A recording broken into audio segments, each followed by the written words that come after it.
Welcome to Florida Gators Live, episode number 48. And Tyler, did you hear the great news that happened earlier today? Are you referring to the Jacksonville Jaguars being 3-1? What are we talking about here? That is some great news, but no, I'm talking about the news we've been waiting for since 2020. Todd Grantham has officially been fired. No more third and Grantham. Wait, I'm just now reading it from Oklahoma State. Sorry, so not from Florida. That happened a while ago, but no, I thought that was pretty funny. Todd Grantham, after week 5, is already been fired from Oklahoma State.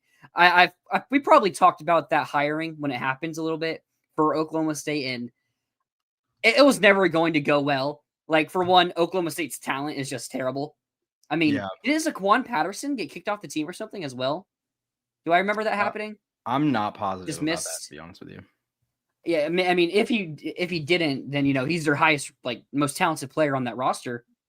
But even with him, it's like they were never going to have good defense. And then you also include the fact that Todd Grantham just isn't a good defensive coordinator in the year 2025 or 2020. Yeah. So the funniest thing about that is I was watching the press conference with Doug Meacham, the interim coach there, earlier this week when he took over for Gundy, and they asked him about staff, like any other staff changes happening. He was like, nope, I think that's a really important thing to kind of keep everyone in the role they were doing and just move forward like that. And then the defense gave up 612 yards to Baylor and they fired Todd Grantham. So much for keeping things as is. I guess that was a little too bad because they scored in that game. They put up like 27, but they got boat raced still. Who'd they play? I forgot. Baylor. Okay. They play Arizona this week, so maybe that's a game that they can finally have a close game. Yeah, they haven't beaten an FBS team in like their last 12 tries, I think, I want to say. It's crazy to think about. Going into last year, Oklahoma State was one of the favorites in the conference. They were a top 25 team, and they beat Arkansas, and they had that comeback win against Arkansas, and there was so much hype around them, but it fell real quickly, kind of like how this season did for us. Yep. I remember, who's the Saints defensive lineman? Cameron, a really great Saints player, D lineman. I'm totally blanking on his last name. I know exactly who you're talking about. I'm not sure. This is I can't. Last name's not Cam Jordan, right? Cam Jordan, yeah. Cam Jordan. He said, I don't think he said his name, but it was pretty wildly hinted at that he said Todd Grantham was one of the worst coaches. Oh, I remember that line. Yeah. I mean, that's he said like our position coach last year or something like that, which was, I mean, it's like you didn't say his name, but you might as well have. Yeah, you might as well have. But no, good riddance for Todd Grantham. If he finds a way to get another defensive coordinator job at the power forward level, I don't see it. That ship has sailed. I think that ship already had sailed until Gundy was in just like total Hail Mary mode at the end of last year. Was Gundy like forced to make that hire or something? It doesn't make sense one bit. I think Gundy was just like wanted to get a guy that like he was familiar with, that like had been in the industry for a while. I mean, that's what Meacham was too. I mean, Meacham has been around forever, the OC who also, because he had to clean house. I think he had to hire like 11 new staffers. They made him take a pay cut to redistribute that money into revenue sharing. So yeah, he was already, yeah, that was never like, I never thought Gundy was going to get it right. But when his Hail Mary was hiring Todd Grantham, it was like, ooh. Hello, JLB. Hope we have a great Sunday. Daniel Barry, happy Sunday.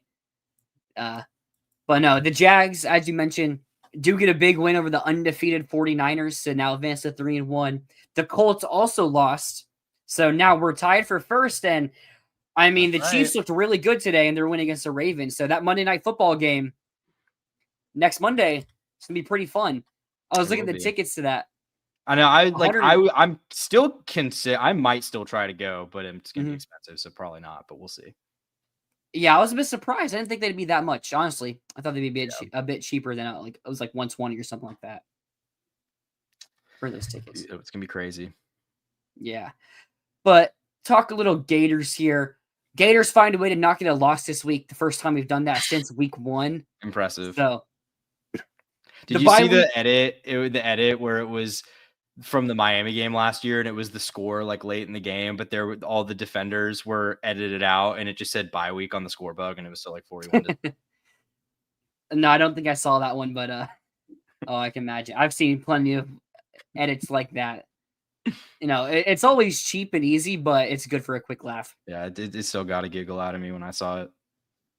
No, but I feel like this was a great weekend for the Florida Gators and Florida Gator fans. It was a phenomenal week of hate watching. It really was a good week of hate watching.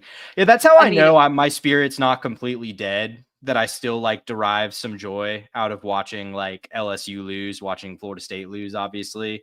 The fact that some of that still felt good to me. It's how I know I haven't completely lost my my interests for college football and college football fandom. That's one thing that really separates college football from the NFL is like the ability to hate watch. Yeah. Like there's you can not hate watch players. Like I'll hate watch players in the NFL sometimes. Like if there's just guys I have an agenda about or whatever, or just, rooting against my friends' teams or whatever, but it's not like you don't get that joy from watching a team lose. Yeah. It's a different level of passion. Like Friday night when Virginia got that incompletion in overtime to or was it overtime? Was it overtime? The Virginia, it was double overtime. Double overtime. Yeah, I thought it was. Because the deuce touchdown was no good in overtime. Okay, yeah. But the joy when that pass was incomplete and seeing Virginia rush the field in that was record so cool. time. I mean, I saw people being like, this is wildly unsafe. And like, yeah, it probably was, but it seems like everyone was okay. And that was like the most aesthetically pleasing field storming I think I've ever seen, just because all those fans are up on that berm and there's no wall. Like there's no wall between that and the field. So they just walked right down. They were there waiting. God, imagine if they had to replay that down for whatever reason, if they ended up calling a penalty or something like that and had to clear all that. That happened didn't that happen last year in the BYU Arizona State game? Yes. Yeah, it did. They literally had to clear the entire, because they all rushed it. Yeah, I was like that. Like the entire stadium rushed the field like instantaneously, and they had to clear it. And the Deuce Robinson touchdown that was not to be. I mean, maybe if he had another 15 yards of end zone there, maybe he could have finally stopped bobbling it and caught. I mean, Deuce Robinson has been great this year and was great in that game, but he made the game-losing play for FSU there, not catching a wide-open touchdown. I mean, I don't know if I've ever seen anything like that. No, because it wasn't even like a drop, like because he caught it like at the front of the end zone. So it's like he's sitting there bobbling it. Yeah, like bobbling it the entire length of running through the end zone. Like, how do you do that? Like, it's one thing to just drop it. Like that just happens, but I've never seen something exactly like that. I mean, it was close. I think they made the right call on it. I mean, Virginia got extremely fortunate in that. I mean, to have three interceptions, I think, from Chandler Morris and still win that game, that's pretty fortunate. But hey, they pulled it off, and now they're ranked, which I think is a bit of an overreaction, but that's cool. Yeah, it was a fun, sloppy, bad game. Oh yeah, and I mean, no, go ahead. No, go ahead. Well, I was just gonna say that, like, I don't think, I mean, obviously they lost, so it wasn't very impressive, but like I just in general was pretty unimpressed with FSU in that game, like defensively, especially. Just not tackling very well, giving up a lot of push in the run game. And then, like, I mean, the thing is with them, I said this in a group chat during the game, but it's just like, I don't think there's a way to play those guys where you're not going to give up at least like 75 yards on the ground to Castellanos. Like, I think you just have to assume he's going to break off some runs like that, and you just have to try to win in spite of it and like force enough mistakes, slow enough down through the passing game, which Virginia mostly did.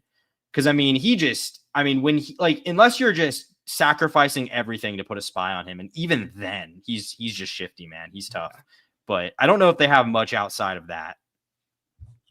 No, I mean, 78 rushing yards for Castellanos. Like, he had a good game. I mean, Jamari Taylor for Virginia? That kid's a beast. I mean, he had a great game for him, and without him, Virginia does not win this game. No.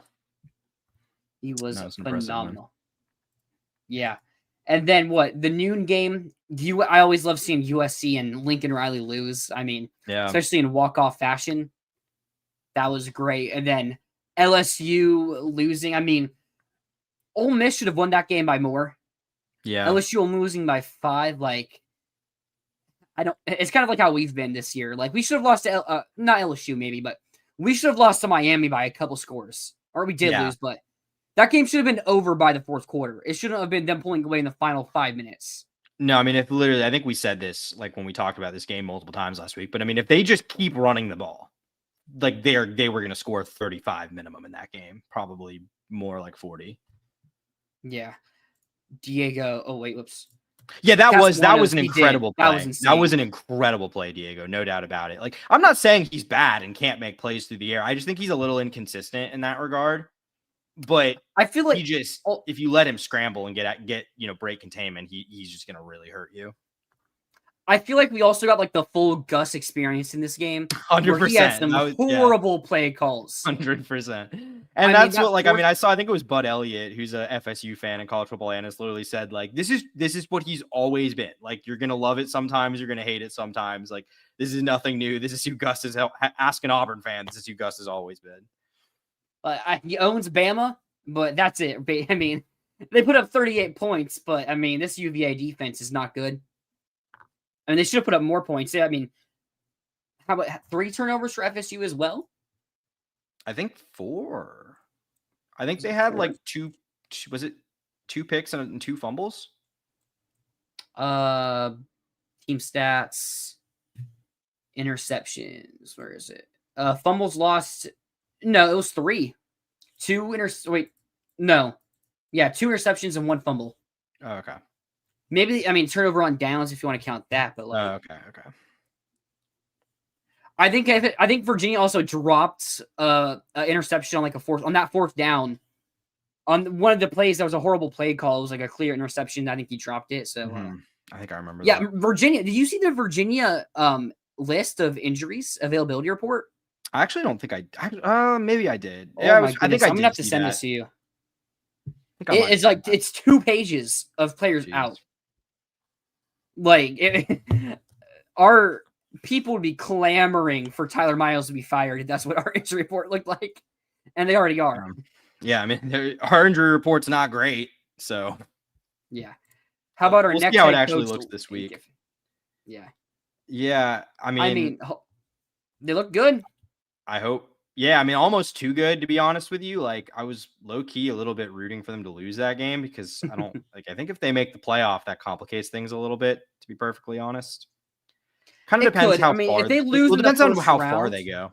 What? Yeah, if they lose in the first round, it probably doesn't complicate anything. But if they like get a bye or like I don't see that happening though. 2 games. I mean, top 5 team in the country right now. Look, I mean, the schedule is not that bad either. I mean, LSU was a top 5 team in the country. Sure, but what I'm saying is they're already up that high, and there's not a lot of opportunities for like losses. Like that, there really just aren't. Like they have a pretty good path to the playoff right now if you look at the schedule. Well, I mean, I was looking at their schedule yesterday, and I mean, at Georgia, at Oklahoma, back to back. Now, is Mateer playing? When is that? What's the date of that game? That is, so I think they play Washington State, and then I think they have a bye week, and then at Georgia, then at Oklahoma. So in like a month. That's like going to be very borderline. Like that's like if he's playing, that'll probably be his first game back. I don't like this Ole Miss defense still. I mean, LSU's offense, I think, is just that incompetent like ours is. But I think they lose at Georgia. Like, I'm pretty confident they lose at Georgia. And then the Oklahoma game. And then, I mean, at Ole Miss, at Mississippi State to end the season, that's not a gimme anymore. It's not, but like... At Mississippi State, too, like, road game. I think Lane's been pretty good in that game, though. Like, I don't... He has. His record. Outside the one where... Oh, who was the receiver who tried to pee like a dog? That wasn't Lane. That was the game, because that got Matt Luke and Joe Moorhead fired. No, that was 100% Lane. Right? That was after 2020. The Elijah Moore game? Wait. That was Elijah Moore, and but I think that happened in 2019 at Ole Miss, I'm pretty sure. Oh, it was 2019. Okay. Yeah, because I remember vividly that game got the winning coach and the losing coach fired. Matt Luke got fired after Ole Miss blew it, and then Joe Moorhead got fired anyway. Yeah. Yeah. Maybe, hopefully that's what happens this weekend. Yeah. Crazy seeing Brian Kelly just call out Nuss in a post-game presser. I mean, What did he say? I didn't actually. I honestly don't know. I didn't see it either. Yeah, I'll have to look into what you're saying. Did not see that. I mean, Brian Kelly's never been, I guess, super gracious is the word I would say in press conferences after rough games. I mean, after the Florida win, he went ballistic on that one quarter. Yeah, absolutely. But any other games? I mean, I like seeing Penn State lose. I have a friend who's an Oregon fan who was at that game. I actually sent him a message, like when they went up 17-3, like ball game, and Penn State managed to come back and send. That's what Lanning said. Did you see that clip? Where Lanning after they scored the touchdown? Yeah, he did the throat slash and was like, "It's." I think he was mouthing, "It's over." That would have gone, man. That would have gone platinum if they had blown that game. Penn State had pulled that out, but everyone's gonna forget about it now. Nuss just isn't good. I mean, yeah, you're talking about a fifth-year guy at this point. It's like, I get it. Like, it's never a good look to throw the players under the bus, but like, Nuss just isn't playing very well. Yeah. All right, but let's get into a topic that's gonna fly right under the bus a little bit here. And when I say ride under the bus, I mean it's getting ran over by the bus. Like, this is just something that's not going to be on the focal point. I mean, it actually did make some headlines this past weekend, as I believe Blake Alderman, I think it was Blake Alderman, reported that the staff wasn't recruiting. Yeah. And that's kind of just a telltale sign that they know they're done.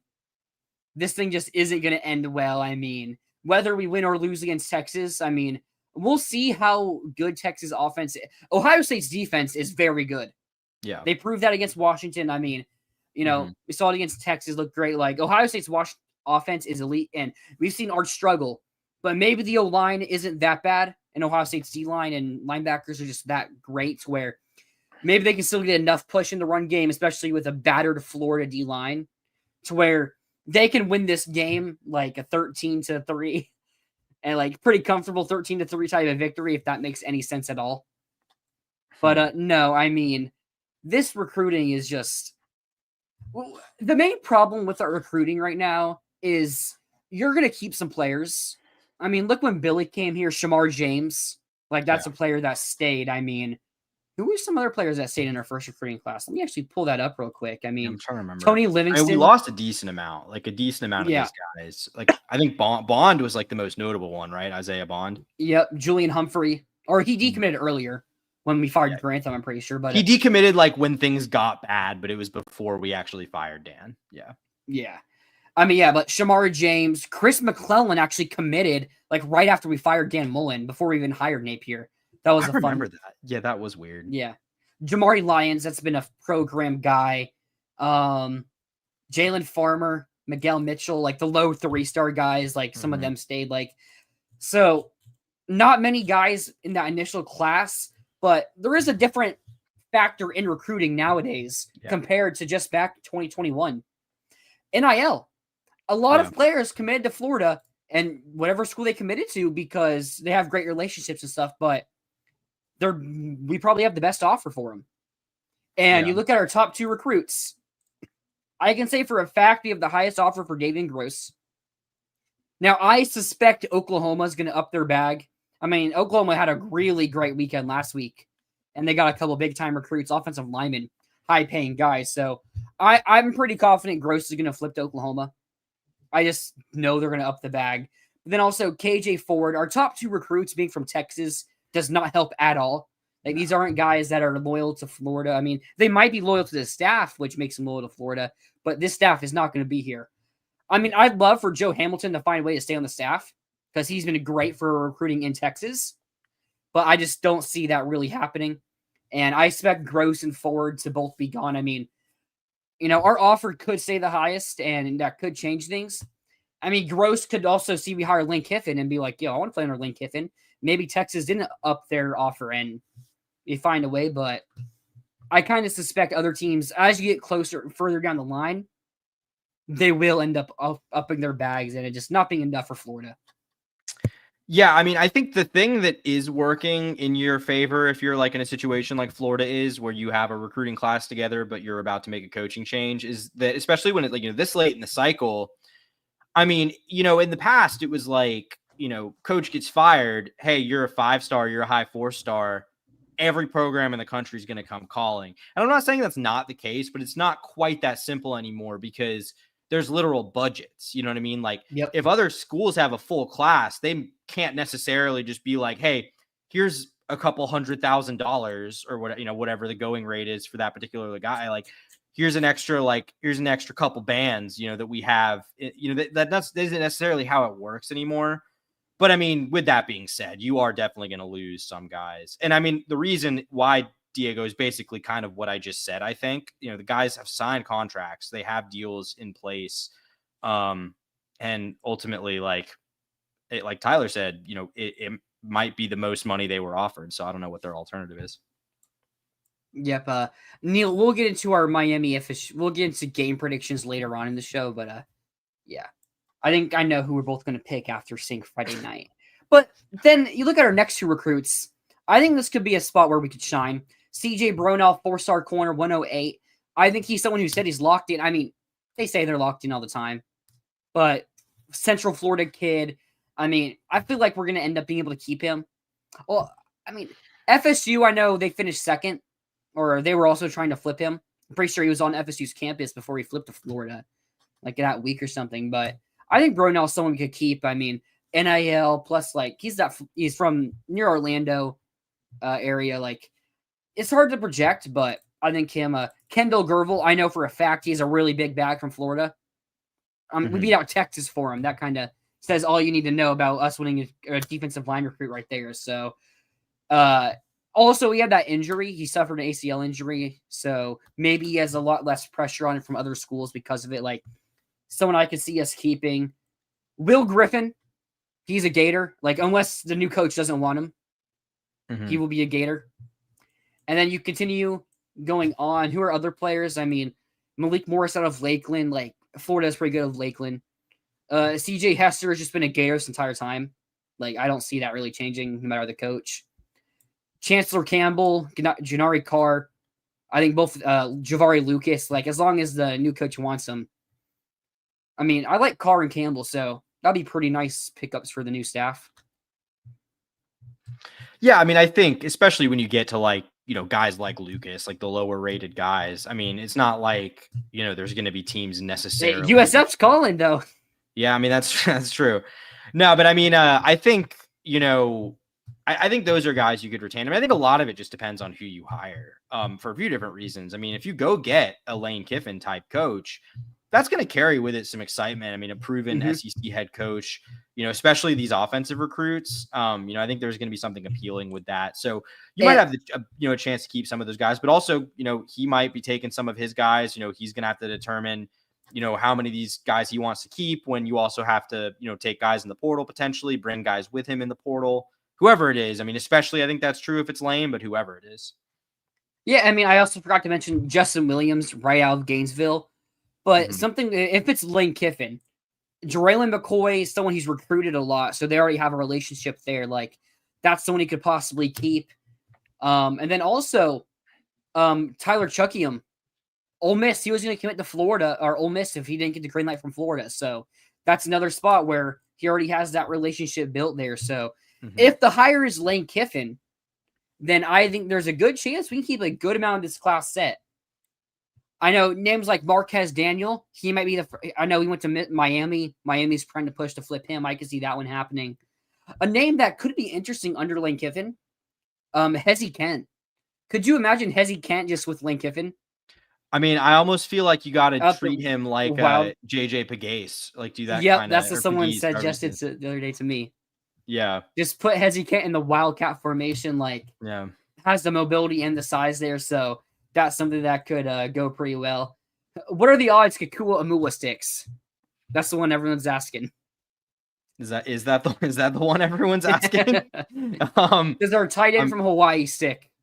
Yeah, I mean, I genuinely think those guys probably have a better chance of sticking. I mean, I don't know. I mean, I guess it just depends on how ruthless, and I don't even say that with like a negative connotation. It just is kind of ruthless. Like if you come in and tell all these like 3-star guys like, hey, your offer is no longer committable or whatever, or signable. To what extent that happens, I don't know. I mean, it definitely does happen to an extent.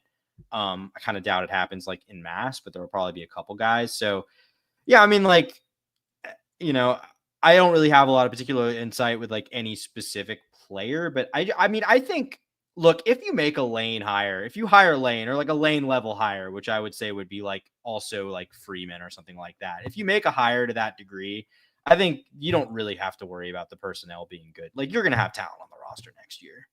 Mm-hmm. So something I wanted to check, but I can't find anywhere. Who's coming to the Florida Texas game? I know Elijah Haven was one that was set to be coming. I mean, a lot's changed since the preseason, and this was supposed to be a huge weekend for us.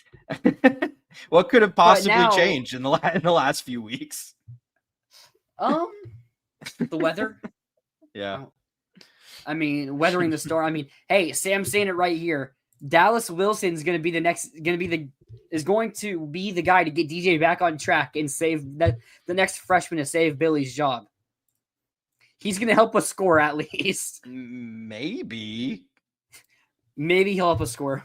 I mean, Vernell Brown is the best receiver on the field. Wilson? I mean, Vernell Brown's the best receiver on the field right now, and I'm not sure I'd say he's really helping us score. So, yeah, it's just like if Lagway can't get them the ball, then what's the point? Yeah. But I don't know if there is going to be a list, like, or any recruits going to be at this game. Like, I wonder what the list for Arkansas was this past weekend. There was. I found an early visitor. I'm trying to find it, but yeah, I mean, it looks like they're having a couple guys. A couple. I'm trying to find it. But looks like Gervil, maybe Gervil, and I know, like, I mean, some of our commits, like guys that come to the game, like the local kids, like a Carr, Campbell, Gervil, Williams. I mean, I would hope Justin Williams comes to this game. I mean, maybe he goes up to Tuscaloosa to watch them play Vanderbilt, but I mean, no, there is Miami, Florida State this weekend, so that's a game that could steal a lot of the in-state talent. That's true. Of these Florida kids. You're sorry. Is there any other names? Not like I wonder if Haven's still. This is a paywalled article, but it looks like, so I can't read it. But what it looks like from the ones I can see, it looks like Bronow, Gervil, and Gross are going to be there. Oh, okay. I mean, as I pointed out earlier, Chris McClellan, a guy that committed to Florida right after Dan Mullen was fired. And those two things are not the reason he committed is because Mullen was fired. But, he liked the Florida logo. We beat out, I think, Oklahoma kid, also Oklahoma. So, that was a pretty impressive recruitment there from the Scott Strickland, the AD, of course. Yeah. But, no, it's going to be tough to keep track of recruiting from now until signing day because who's the coach going to be? Yeah. No one knows. And money, it just makes everything so wonky.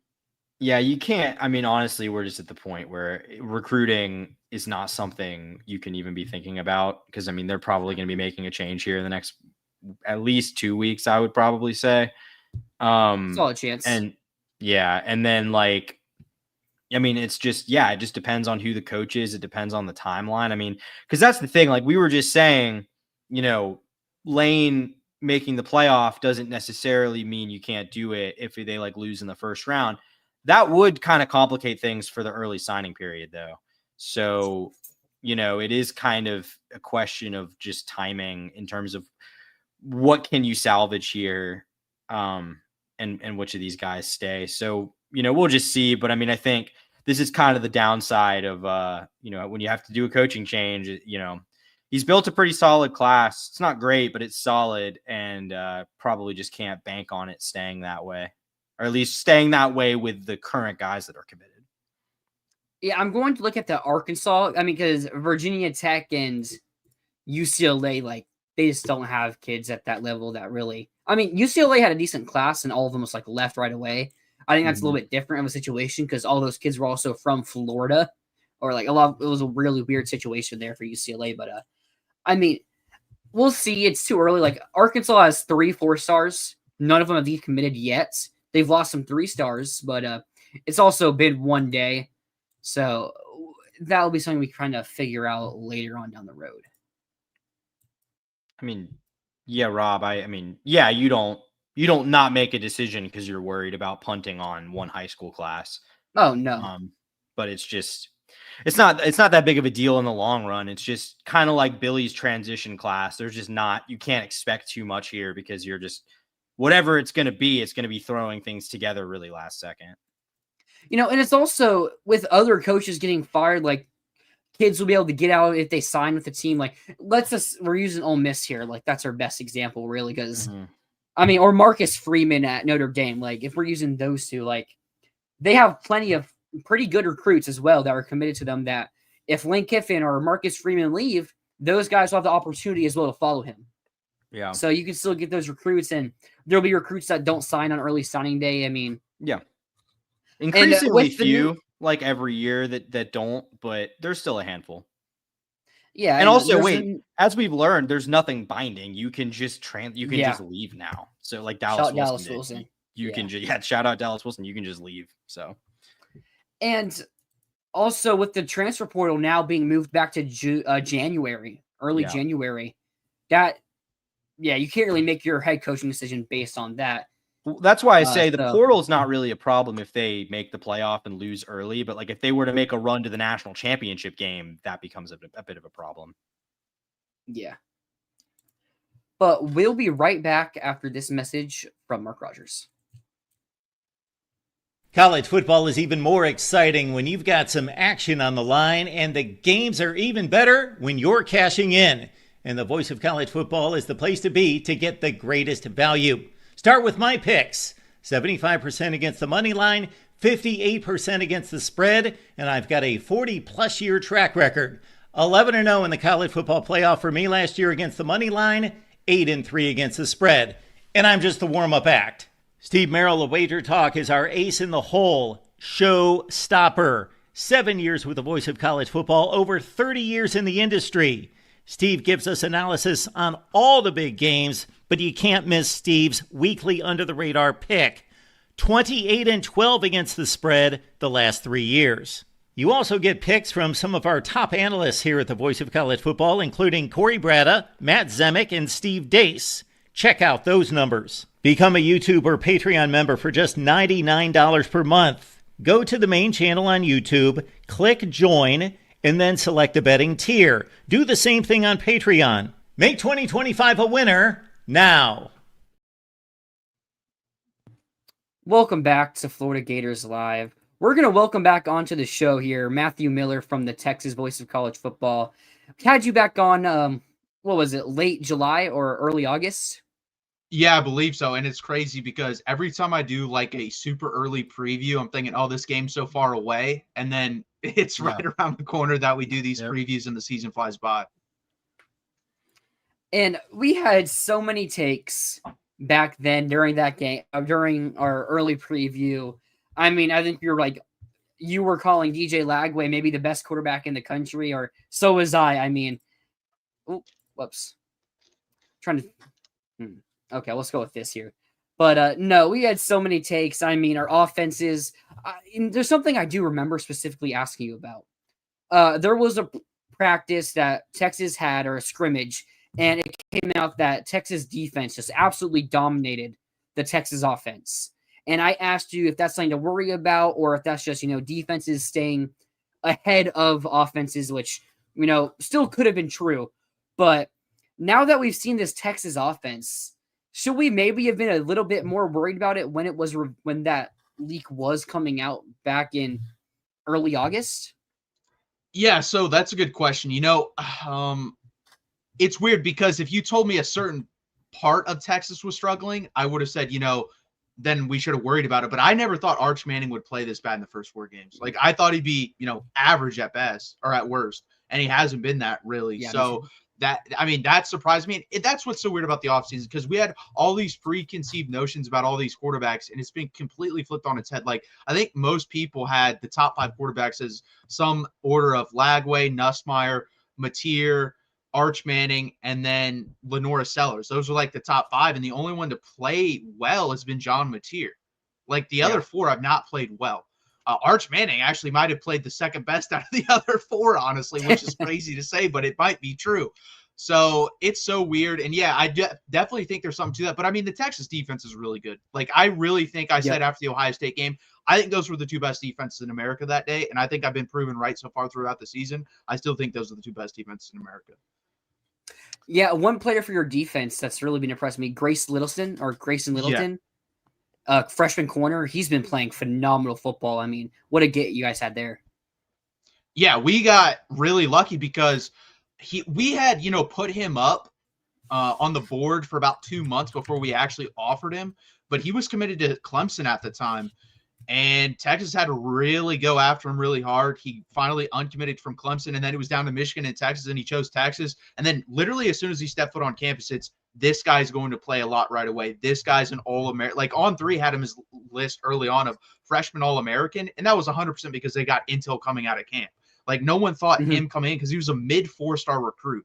And I thought, I liked his tape coming out of high school. I thought, hey, next year this guy could probably start for Texas. Nah, they threw him in the slot, Ohio State, with the guys they have at wide receiver, and said, hey, have some fun. You're going to start today. And he broke up a pass on Jeremiah Smith, made another play on Brandon Ennis, and he's been great ever since. There's actually talk, and I'm hoping they do it, of sliding him out from the nickel spot to outside corner, because Jalen Gilbo is the one weak spot we have on defense. Everything else I trust completely.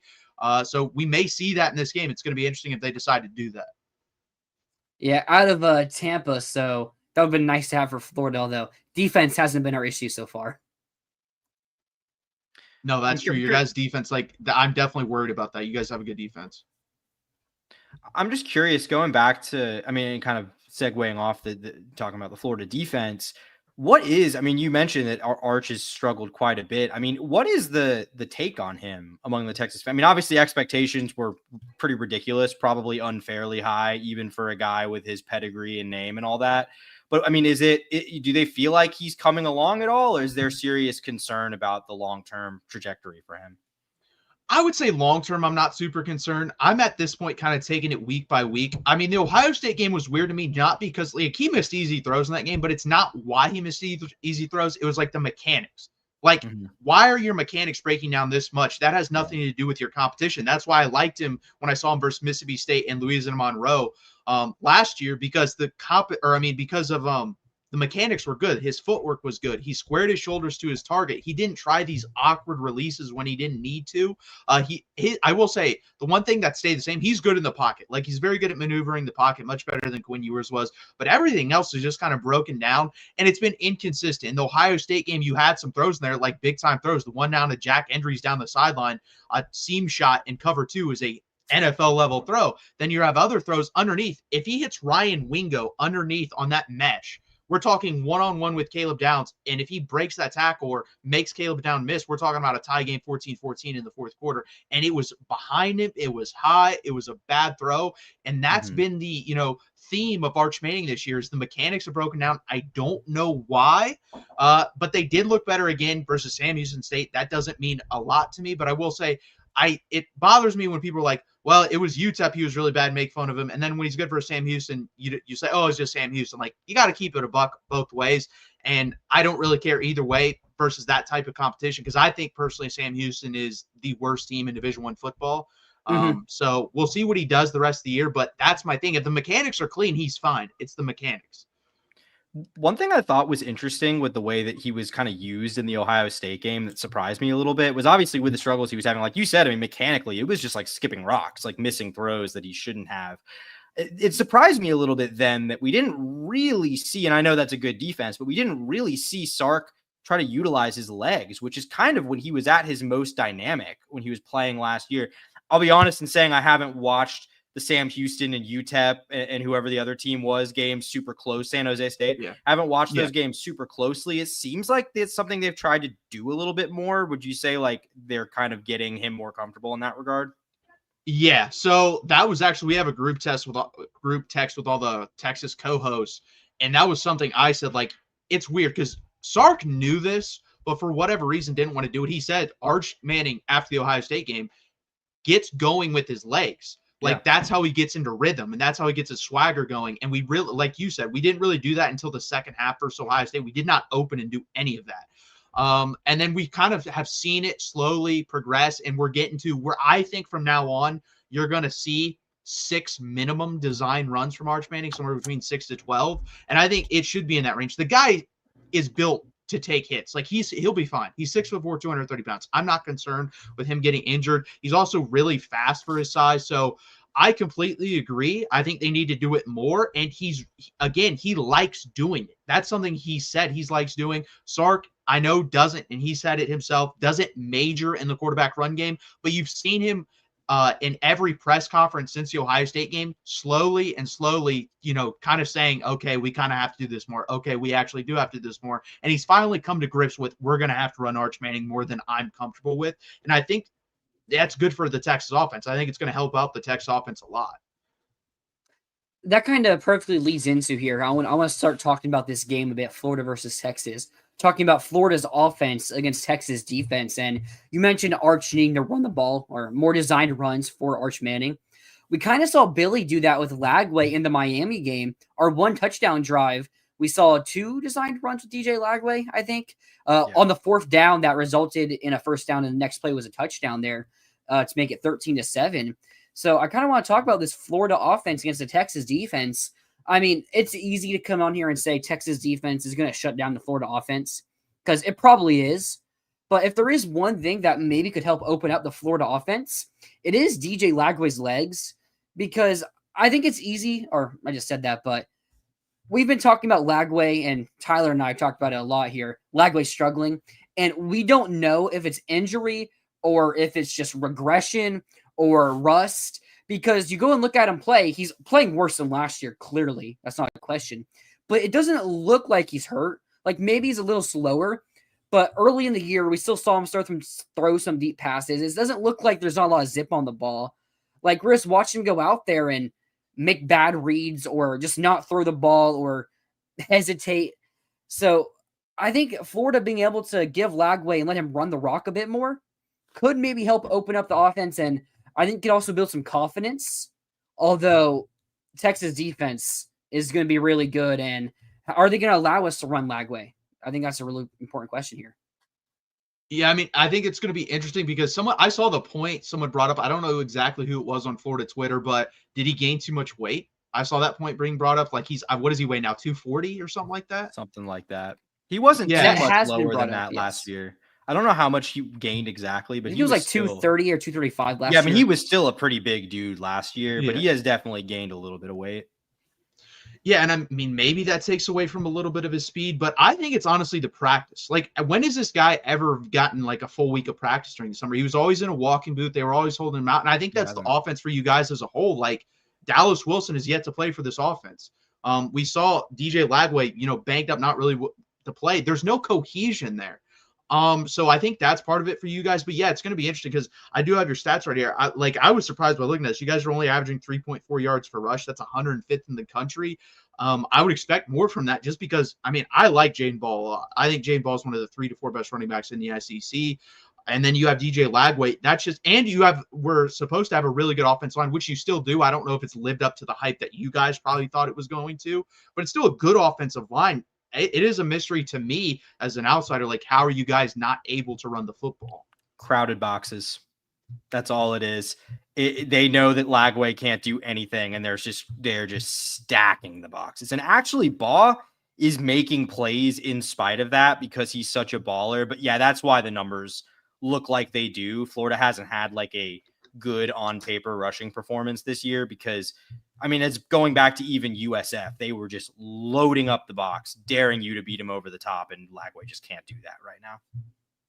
Yeah, and I think that's going to be interesting because Texas, they haven't done it in like multiple years now. they're going to come out and cover two high safeties, and they're going to make you pound it at them and get them out of that. No one's been able to do that. I think Washington might have been the last team in the playoff because Penix had like an all-time day. I think that was legitimately the last time anyone was able to, hey, we're going to actually have to, bring guys up in the box and stuff like that. But we're only giving up 2.1 yards per carry. So we're 5th in the country. And I think this will be the 3rd year in a row if it stays around that number where it's under 3 yards per carry. So it'll be interesting how you guys attack. But that's the thing, too, why this game scares me. I know what you guys' record is and everything, but you guys still have a lot of talent. Like, all it has to do is come together for 4 quarters one time to beat. And if we play a B-C game, you guys can beat us. So that's what scares me the most about this. All it takes is one day, and you guys definitely have the talent to do so. That's kind of something we've talked about over the past couple of weeks is we're probably 2 pieces away from being 4-0. I mean, we lose a game against LSU. We lose by 10 points where our EPA was actually a substantial amount higher than LSU's was. We threw 5 picks and lost by 10 points. And then that Miami game, I mean, Miami did, they beat us pretty badly. I mean, our defense was on the field the entire game. Miami was able to run, but we bended, didn't break. I mean, so the question's been, if Florida had a different coach, now, whether the QB's Lagway or is Napier just the entire problem with Lagway or whatnot, if we have a different coach and maybe a different QB, Florida's a decently chance at being a top 5 team right now in the country or being ranked inside the top 5 with wins over LSU and Miami. Like, it's not some crazy out of this world hypothetical when you look at those games. And again, as I said, 10-point loss where you had 5 picks. And that Miami game was a 6-point game with like 6 minutes left where we had one of our worst offensive performances since any of us have been watching college football. Like, that's how good this defense is. And the talent around him is there. Our wide receivers, I mean, Vernell Brown III, true freshman, he's played really well. It's just the fact that Lagway can't get him the ball. And Aiden Mizell, he didn't play against Miami, apparently for some injury, but really good receiver. And our offensive line, you go back to last year when we were beating LSU, we beat Ole Miss before Lagway got hurt against Georgia and Kentucky. Like, the thing that made Florida so good at running the ball was the fact that you had to play multiple safeties because Lagway was throwing over top. Now we have 1 pass of over 20 yards in 4 games. I mean, we were having 1 pass every quarter of over 20 yards when Lagway was on the field last year. That's been the biggest problem on offense is the fact that if you can't throw it deep, then teams can just stack the box and we're not going to do anything offensively besides one drive. Going back to the Texas offense, and I hate to make this like as simple as Texas's offense versus Florida's defense, but like I think that's the matchup that's going to determine this game. I mean, I don't think Florida can score at all in this game. So to me, it's just a question of, can Texas score enough to pull away, or will it be a super low scoring game where Florida's at least technically in it for a decent amount of it? And I guess I think honestly, the most surprising thing to me with Texas is offensively isn't even the way Arch is struggling. It's that it's not been bad, but this hasn't been like a great running team. And with all the talent in that running back room, I know they've had injuries. Is it the offensive line not being as good, losing what they lost to the draft and stuff last year? Is it all of the above? Like, what would you say is going on there? Yeah, I would say it's mostly the offensive line not being great, but the holes they do create with the younger guys they do have back there right now because of the injuries, there's multiple missed holes that they're just not seeing and hitting. Like Trey Wiseman or CJ Baxter would hit those, and instead of 3-yard gains, it'd be 8 to 9 yard gains. So that's definitely part of it, but it is the offensive line. Like, it's funny because I was worried about the right tackle position. Brandon Baker's actually been pretty good once the snap happens. His issue is false start penalties and stuff like that. But Trevor Goosby's been great at left tackle. No issue with that. It's the interior. DJ Campbell is still too inconsistent. I don't know if Cole Hudson, the center, will be back this game. Honestly, that's not a big deal to me. He hasn't played great. I actually think Connor Robertson, when the ball is snapped, is better than Cole Hudson. And then the left guard position is the worst on the team. I don't know how it can be fixed. They've been rotating there. They've tried multiple guys there. I think Connor Stroh will probably get the start again there. But yeah, this isn't a great running offensive line. They're better in pass protection. I think Arch helps out with that with his legs as well. But we need, and I said this, we need one of the two backs to come back this week. I think it's most likely going to be Trey Wisner. He even posted on his Instagram, I think like 4 or 5 days ago with the picture of himself. It said soon. I think it was more of they were holding him out through the UTEP, the San Jose States, because they realized they don't need him versus that competition. I think they were getting him ready for SEC play. So I expect him to play. CJ Baxter, I have no idea. And it's funny because going into the season, I was worried about CJ Baxter's injury because he tore up his whole knee basically. And he was great when he came back. Like, he played a lot more versus Ohio State and played well versus Ohio State. And I was surprised by that. And then, of course, the first running play versus UTEP, he pulls his hamstring. So I have no idea how long he's going to be out. He probably doesn't play in this game. But I expect us to ride Trey Wisner if he's good to go, and I expect him to be good to go in this game. What do you think the recipe for success offensively is for Texas in this game? So this is the thing. Arch is good with the deep ball. Like, explosive play rates, he's really good. Like, versus Ohio State, I think he was 3 of 3 over passes 20 yards downfield. Like, that's not his issue. He's going to hit the deep ball. His issue is the intermediate and shallow passes. If he hits those at a 65% clip, I think we'll be good. I think that's what I need to see. If he hits the layups, if he's hitting the layups, I think Texas can run away in this game. But do I expect that? No, because I've yet to see it other than versus Sam Houston. Again, I don't put a lot of stock into that, but I think that's the missing link there. Can he hit the layups consistently? If he does that, then I think this Texas offense can have a pretty decent day. Yeah, I mean, Florida's defense has been really good at not giving up the big plays. I mean, outside of the Minneapolis miracle play USF had against us where our own safety takes out our corner and they get that miraculous touchdown there to take the lead against us in week 2. Have we given up any big passing plays? Because none's coming to my mind. I mean, not LSU really may have had one. LSU had their touchdown pass. Yeah. I don't think that happened until it was kind of like Florida had already put itself in a pretty bad spot, though. Like, I don't remember like an early big play like really setting Florida back. They've done a pretty good job of taking away other teams' explosives. They just get zero explosives of their own. Yeah, I think the way Texas can move the ball offensively, Miami's run game was graded out in like the 90s, which for how poor or how little they scored is kind of funny. I mean, we played great bend don't break defense. Our linebackers are really good, but our defensive line is really hurt right now. I mean, Caleb Banks, who we talked about as a potential first-round draft pick, he's only played one game against LSU, and then he had surgery. I believe he broke his foot or something like that. So he could come back, but probably won't based on how the season's going. So he's not going to be in this game. Mekhi Barrow has missed the last 2 games as well. Our third-string defense, our second-string nose tackle. So he's also going to miss. Brandon Bett, I don't know the injury report on him yet. We'll get those lists later down the road. He got hurt against Miami in that 4th quarter. So I don't think his is too serious, but we're missing our potential first-round draft pick defensive tackle and maybe another or 2 defensive tackles. And we saw it against Miami. Miami before like the 40-yard line from their 25 to, our 45, they were running the ball at a really high level.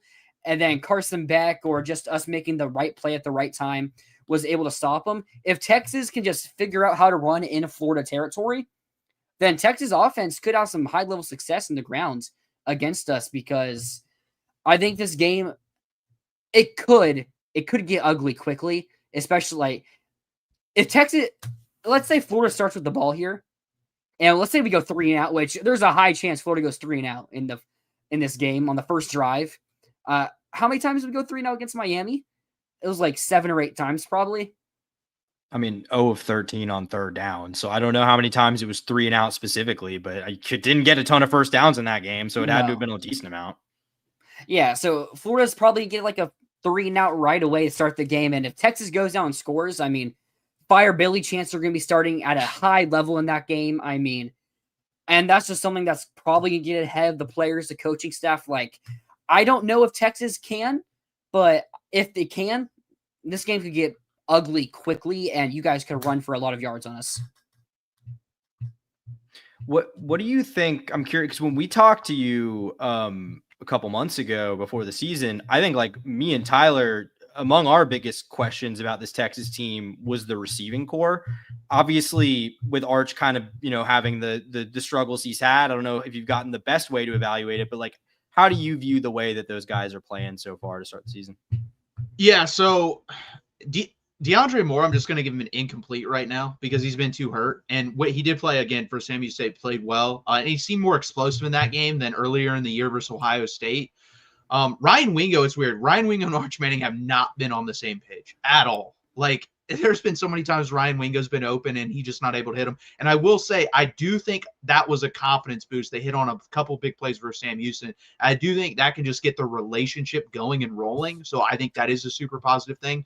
But he's been a little bit underwhelming, but I think that has a lot to do with Arch Manning. The guy that stepped up to be like either the best or second best wide receiver on the team, and I'm surprised, I thought he'd be number 4, was Parker Livingston. Parker Livingston has been really, really good. So I think that's a guy that I trust right now. I think he's the most consistent wide receiver on the team, which is shocking. I knew he had the talent, but I just thought he was in a room full of, B plus guys, and he was kind of a C plus guy. So he's lived up and surpassed my expectations. The key factor is Emmett Mosley. Is he going to be coming back for his first game? The Stanford transfer. He's yet to play. He is practicing. They said this week, hey, he's progressing well. I don't know what the hell that means. I don't know if he's going to play in this game. I don't know when to expect him, but I think that's a guy that can help Texas on 50-50 balls because he's really good at winning 50-50 balls down the field. But overall, it's a good, solid room, but it doesn't have the explosive player like an A.D. Mitchell. It doesn't have an explosive player like an Xavier Worthy. Unless Ryan Wingo, you can hit him, on a reverse or on a screen. That's really been the only consistent thing of him making explosive plays. They've had one explosive pass downfield to him, but until you get that going consistently, they're missing that explosive playmaker on the outside. Maybe another thing that we haven't even mentioned yet, Florida starting corner Dijon Johnson is going to be out for the season. Got injured against Miami. However, Devin Moore, he's been healthy. I'm pretty sure he either leads the team in snaps or he's top 5 in snaps. So we said before the season, he's a great corner if he can stay healthy, and he has stayed healthy so far. And Cormani McClain is starting to emerge. I'm pretty sure he's Florida's highest graded corner on PFF this season so far. Had the big pick against Miami. So our starting corners are fine, but now we're missing Dijon Johnson, and our next man up. Do we know, is it confirmed who our next man up is? I mean, is it Ben Hanks, the freshman?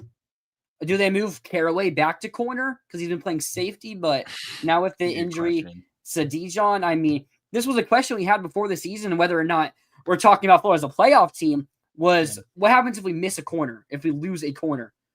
Ben Hanks, high-rated freshman, so it's like him stepping up wouldn't be a shock. He's now has some time. He hasn't even played that much this year, has he? Not really. So, which, we have 3 high-level corners, so it makes sense he hasn't played that much in these big-time moments. But if, say, Cormani or Devin Moore gets hurt, which, I don't want it to happen, but Devin Moore just getting hurt, we always feel like it's an inevitability until he doesn't get hurt. So, what happens if one of them do get hurt, and then maybe you're starting to get more open routes? I mean, hopefully we don't have to put Teddy Foster in. That's like... If Teddy Foster's playing in this game, Billy Napier will not be coaching against Texas A&M. Well, and I was going to say, I remember you guys saying in the preview that, that was something you'd be worried about if you did miss a corner. And I've watched your games, a lot of them, because you've played high-level competition. And I've been impressed by Cormani McClain. Like, I think he's finally starting to live up to the hype. Like, he's been really good. So I think that's something to look out for, and it's going to be interesting to see who he matches up on in this game. What matchup on offense do you guys, is there any on your offensive side of the ball that you can try to take advantage of the Texas defense at all? Is there anything that I was about to ask you defense? that version of that question, but is there anything that scares you? Not really, to be honest with you. I remember when we were talking, you said one thing that could be good for Florida is that tight end versus the linebackers. Yep. Tight end versus linebackers, which our tight ends have been absolutely horrific. Our good. tight ends lost us the USF game if our tight ends played decent football against USF, we win that game. I mean, there's many things that would have won this game, if any. Yes. But tight ends dropping wide open touchdowns, getting holding calls on touchdowns. I mean, our tight ends have been awful. Is there anything? I mean, I think Vernell Brown is the true freshman receiver, really highly rated guy, borderline 5-star. He's a really good player, and I think he's a tough matchup I just think that, first of all, I don't trust DJ Lagway to get him the ball. Second of all, I don't know if there's anyone else. Especially, do we know, is Sturdivant good? Like, do we know what the deal is with Sturdivant? Oh yeah, he suffered an injury on that gritty first down he got. Yeah. Fourth, but I do not. We won't find out until. I mean, because we haven't gotten Napier give us anything on Monday. Report. Yeah. Napier probably won't give us anything on Monday, so no, not probably not. We'll have to wait. Yeah, I mean, even if Sturdivant plays, he hasn't really made a big impact. So I think my problem is, I think Vernell Brown's really good, but I don't think Florida's necessarily figured out how to use anyone else, including Trey Wilson, which continues to be disappointing. But it's just like, I think Texas can sell out to take him away. And beyond, if you can do that, I don't know what else you got. I mean, I think you still have to respect the run. I mean, I think if you play too soft on the run, you'll pay for it. Even though Florida's offensive line has been kind of disappointing so far this year. It hasn't been awful, but not, the I'm blanking on the name of the award for the best offensive line. Joe Moore Award. Yeah. We thought it was going to be a team competing for that, that caliber offensive line. It really hasn't been, but it's, good enough that, if you're able to trick Texas, or not trick Texas, but just get it to a point where they can't, commit fully to the run, then maybe you can get something there. But with the way these games have gone, teams know how to stop this. I was just about to say, Matthew, you said earlier that you guys are forcing teams to prove they can run against you before you do commit to it. Maybe now, I mean, I feel like you guys have to adjust right away and just, I mean, not saying we will make you guys pay for it, because there's a good chance we don't make you pay for it. But maybe that's the one matchup to where early on, if you guys just stick to your base defense, I mean, we haven't seen Florida run against nine-man boxes. So maybe if we get the chance, I remember Texas players were saying last year that even though you guys blew us out, we still ran for 200 yards. And they were saying that our offensive line was maybe the most physical you guys played all season. So maybe if you guys do just stick to a base defense early on, we could have some success early on running. But then, of course, it's almost a guarantee that if we have some success, there's going to be some penalty that turns us back, or Lagway's it's going to be a 3rd and short and Lagway throws an incompletion. And, it's tough to see Florida having success here. But maybe if you guys do just stick to a base defense early on, we could have some running success, but I doubt it. Yeah, I think it's pretty crazy because, we had Tavondre Sweat and Byron Murphy, and those were 2 of the 3 or 4 highest rated defensive tackles in Pro Football Focus. It's like, okay, that's probably not going to happen again. The next year we have Alfred Collins, who was the highest rated Pro Football Focus defensive tackle. And then this year I'm like, okay, definitely not going to happen. And then Hero Kanu is right now 2nd in Pro Football Focus defensive tackle. So I'm like, they're just really good at developing these guys. And that I didn't expect him. Like, he came over from Ohio State, and I thought he was our 3rd best defensive tackle. And he hasn't been. He's been phenomenal, especially pass rushing. He might be one of the best pass rushers on the team. So it is interesting. But you guys said, you guys have a good offensive line. Jaden Ball's capable. I mean, maybe early on you do have a chance of running. I don't know. I was about to say, I think you guys are going to adjust the moment you see DJ throw his first ball into triple coverage. I think at that point they're gonna change gears. Or as I was going to say, I mean, you guys, Ohio State is probably one of the top 2 teams in the country. It's them or Oregon right now, depending on who you ask. I don't think Ohio State has difference makers at running back. I think Ball is the best running back that you guys will have faced all season. So maybe that's something to keep an eye on. I mean, it's also like it's college football. Things that we think are sure things just don't happen. It feels like 90% of the time. So, but like that could be something. Ball being the best running back you face, maybe your running defense isn't as good. I think he is because I think Bo Jackson is just as good as Jaden Ball with Ohio State, but he didn't play. It was C.J. Donaldson and James Peoples, and C.J. Donaldson's good, but I think Jaden Ball's better. James Peoples not good at all. I don't know why he gets any carries for Ohio State, but no. Yeah, I definitely think he's the best. And you guys honestly would have, probably the 2nd or 3rd best pair of receivers we would go against if DJ Lagway could get him the football, because Vernell Brown is really good. And that is what concerns me is Jalen Gilbo. He gets beat like 2 to 3 times a game. Like, he is the issue on the Texas defense. I think he could get picked on. He's the one that gave up the touchdown on Carnell Tate deep down the middle of the field versus Ohio State. But can you hit those is the thing. And that's the thing. Like, he's gotten beat, but none of the teams we played other than Ohio State could hit those passes. So if DJ Lagway can't, then you're not going to penalize the worst player on the Texas defense. And with that in mind, like, I'm kind of curious, what do you view as like the nightmare situation in this game for Texas? Like, what is the game state where you're like, this is the one thing we couldn't have happen and have this game go well? Yeah, so on the offensive side of the ball, it's Arch not hitting the layups and getting behind the chains. I think up until the Sam Houston game, our average third down distance was like 3rd and 7.5 or something crazy like that. Like, we can't live in that versus good football teams or super talented football teams. And if that happens and he's doing that and we, turn the ball over there, that's on the offense side of the ball. On the defense side of the ball, it's that. If you're able to hit plays down the field on Jalen Gilbo and then also able to run the ball just a little bit, like 3.5, 4 yards per carry, I mean, this will be a fourth quarter game for sure. So I think those are the three things that I look at. If they happen, it's probably going to be a close win for us or a close win for you if it happens. If you hit 2 out of the 3, I think you can still win the football game. If you hit 1, I'm not that concerned. But those are my 3 keys looking at them. Like, if Florida checks those boxes, I mean, you guys could win the football game. Maybe. It's hard for me to even see a reality. Like, I mean, honestly, it's kind of refreshing hearing you talk because it's the most positive and affirming outlook on the Florida Gators I've heard from anyone since pretty much before week 2. Because I don't think there's a lot of literally all our whole chat's just being like, you got that telling you that you're being giving the Gators too much credit, Matthew. It's just summed up right here. We suck.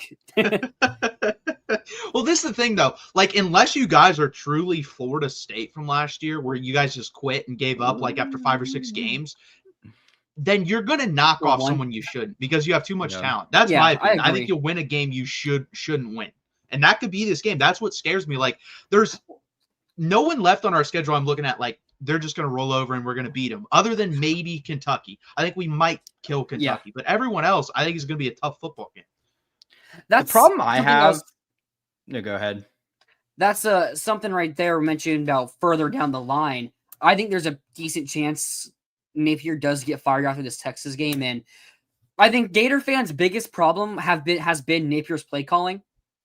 And with Billy fired, obviously we're gonna have a new play caller, and Russ Callaway, a former air raid guy. So, I mean, how much can you change the offense in a week? Like, that's all in that, but maybe that is something that rejuvenates things. And because we have the talent to beat anyone on our schedule, we just, besides maybe the QB, but again, if the play calling comes in, rejuvenates things. I mean, maybe they bench Lagway or Lagway no, he can't register after the Texas game, but maybe Lagway sits out, gets surgery or whatnot. And Tramel Jones, the freshman, comes in and maybe he's better and better play calling. Like, that could be a team that with the interim maybe rejuvenate some life into the program and could help us maybe pick off a few games. I mean, like, could we knock out like a Tennessee from the playoff? Tennessee hasn't won in the swamp since 2003. Like, that's a game you could win. I mean, I don't think FSU is all that crazy. I don't think FSU is probably one of the worst 3 teams left on our schedule.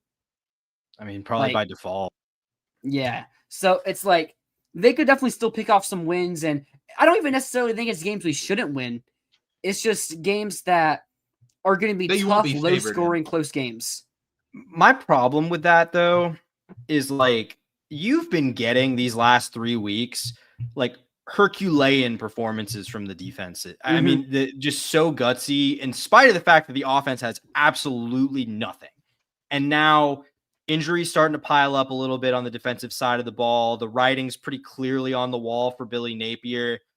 And it's just like, how many more of these can you get? Like, just realistically, how many more of these performances can you get from the defense without the offense being able to do anything before it's just like, I mean, it's just human nature. Like, you're not like, I guarantee you, if Florida keeps losing these games 24-7, like that kind of margin, you're not going to see the defense play like this by the time we get to that Florida State game.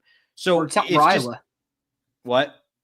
I mean, but the problem with the difference is Iowa's still playing for Kirk Ferentz. How long will this team still be playing for Billy Napier? And maybe that's already over. I mean, maybe, and that's kind of, and I think we'll get into predictions more later, but that's kind of my fear in this game is I kind of think this could be the game where the dam breaks loose just because the vibes just get so sour that you kind of lose. Because, I mean, say what you will about this coaching staff and this team, but like these guys have been playing hard for Billy. Like they have at no point in the last 2 seasons quit on him. I have a feeling that's going to change at some point here in the next coming and weeks. that's what I think too. Like if Texas can jump out to a 10-0, 14-0 lead, then I think at that point I'd feel pretty confident, because I just don't think you guys will have the will to, like try to come back, honestly, because it's like, what's the point of fighting back in a game where the writing is on the wall? And that's why I was kind of surprised, honestly. I thought Billy Napier on this bye week, I thought this was a prime time to fire him. I don't know if you guys will fire him up until your next bye week. Like that's what I'm thinking. Will they wait that long? I think it depends on how bad things get, but like I think if you lose ugly on Saturday, I think it's over. Like if you lose like by 3+ touchdowns, I think it's over. I think it's close, he might buy him some time, but if you keep it close and then you go and just get absolutely boat raced on the road by Texas A&M the next week and you're 1-5, I can't he'd be gone them. after A&M. And then you risk because you'd be 1-5 and then coming home to play Mississippi State at the Swamp ahead of the next bye. I'm not even saying I would pick Florida to win that game right now, but it's obviously talent-wise among the winnable games on the schedule. So what do you do then? Fire him after a win because you're still 2-6 with Georgia and Ole Miss and Tennessee and FSU still upcoming. Happened to Dan Mullen. What? Happened to Dan Mullen. It did happen to Dan Mullen, but that was also later in the year. That's where I don't know. Like, I kind of don't think. I think if he finds a way to win on Saturday, and then goes and gets killed by A&M, I think he's bought himself probably until the Georgia game. Would you agree with that, Tyler? I think he probably has bought himself. If he beats Texas, himself the right to stay. I think if he wins Texas, even if you get, maybe if it's not like horribly unless he ugly, loses both A&M and Mississippi State, then he'll be fine. Let's say you lose by like 13 to A&M after like beating Texas. He'll probably get until Georgia just completely destroys us in Jackson. Yeah, because I don't think if we're doing that, then I don't think we're getting bullied by Mississippi State. Probably win that game. If you play these next 2 games that tight, you probably beat Mississippi State. So here's the difference between this game and the Miami game. For one, there's all the talks about the red shirt. That might just be an excuse. I mean, so players can't redshirt and just transfer because they've played 5 games now for Texas. Well, I think another thing is the fact that this is going to be in the Swamp. If the fans, I think this game could be 7-0, and fans, it'll get toxic. It'll get toxic. It will be a horror. They might be throwing stuff onto the field. Like I will be at the game. I won't be throwing things on the field. That's not me. I think this game has the potential to be. Do you remember, Tyler, that homecoming game that Muschamp did against Missouri, where Muschamp didn't get fired after that game, but it was such an embarrassing performance in a homecoming game. Lost like 42-13, had like 150 yards of offense. It was very similar to the Miami game, just more of a bigger margin. And he didn't get fired right after that, but it was like it clearly became an untenable position after that because you just went and embarrassed yourself in front of what was like a good home crowd for a homecoming game. I think this is very similar to what it would be like if Texas comes out and wins this game. Not even like in blowout fashion, but just like decisively, like late touchdown to make it a 17-point win. Even that, if you're if Texas is up unless it's like a high scoring affair and Texas wins, like if Texas is winning 7-3, fans are chanting fire Napier, fire Billy for half. Dude, I think that might happen in a 0-0 game after the first 3 and out. Like literally after the first 3 and out in a 0-0 game, that's gonna happen. Yeah. Yeah, I guarantee that it will happen. All right, Matthew, I have a question for you. I'm gonna try to ask as many non-Gator fans. Billy's gonna be fired. We're gonna have a new coach next season. That's an inevitability at this point. Who do you think is the best hire for Florida? So I have a question back to that, because what are your guys' expectations for Florida? So if I laid out new coach gets hired and I laid out a 10-year plan, like a decade, how many times do you expect to get to the SEC championship? How many times do you expect to get to a national championship? Stuff like that. So I think Go ahead, Tyler. So 10-year plan, SEC championship. I mean, we saw it last year. Ohio State didn't even make the Big Ten championship and they won the Natty. I mean, in 10 years, I would have hoped you would have made the SEC championship a time or two, but that's not really going to factor my opinion.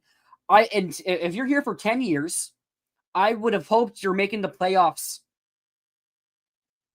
I mean, especially if it's 16 teams, 70% of the time, 60% of the time at least. I mean, 16 teams especially. And of those 6, I'm hoping like 1 or 2 of those are actual contenders, maybe 3 of them. And I'd hope in 10 years you have a Natty. But, I mean, it took Georgia, what did it take Georgia, 7 years to win a Natty? I think 6, yeah. To win, but they played for 1 in year 2. Yes, they did play for 1 in year 2. That's a very thing. I think if you're here at Florida, if you're winning 9+ games each and every season, maybe you have a year where you have some bad injury luck or something, you win 8 or 7. I don't think we're Bama. We could be like a Bama or a Georgia. I mean, we could, but right now I don't see that. So I just want us to be playoff contenders every single year, and then a decent amount of those being like actual Natty contenders. Yeah, I pretty much agree with that completely. That's pretty much right in line with where I'm at. Like, look, I think we're past the point of like, this should be a program that's competing to win the national championship every single year. That's not what this team has been since I was literally a child. So, I mean, Hopefully think you can build there, but yeah. Yeah, I mean, but that's kind of where I'm kind of with you. Like, I think like 9 wins should be the baseline.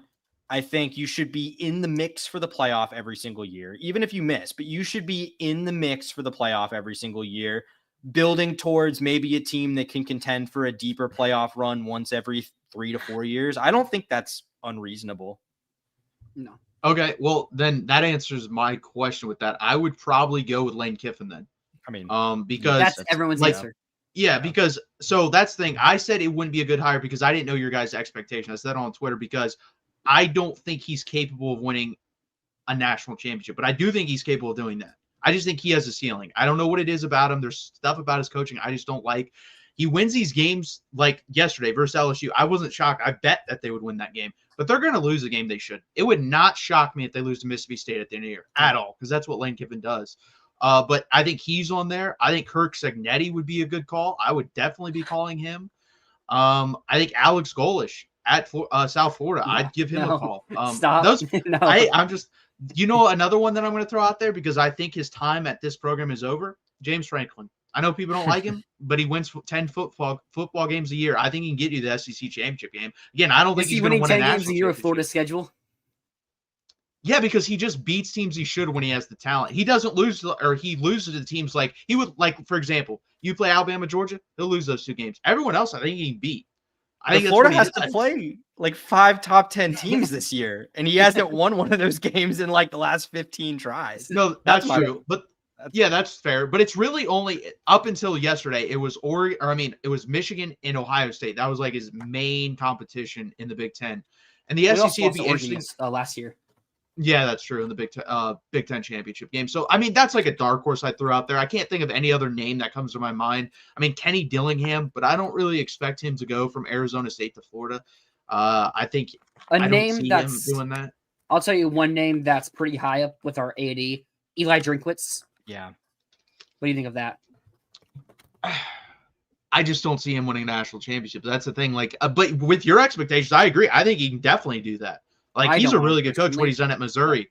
Another guy, what about Jeff Fish? Has that been thrown out? Because I know he's... Yeah, it has. Yep. Okay. I think the consensus opinion is he needs to...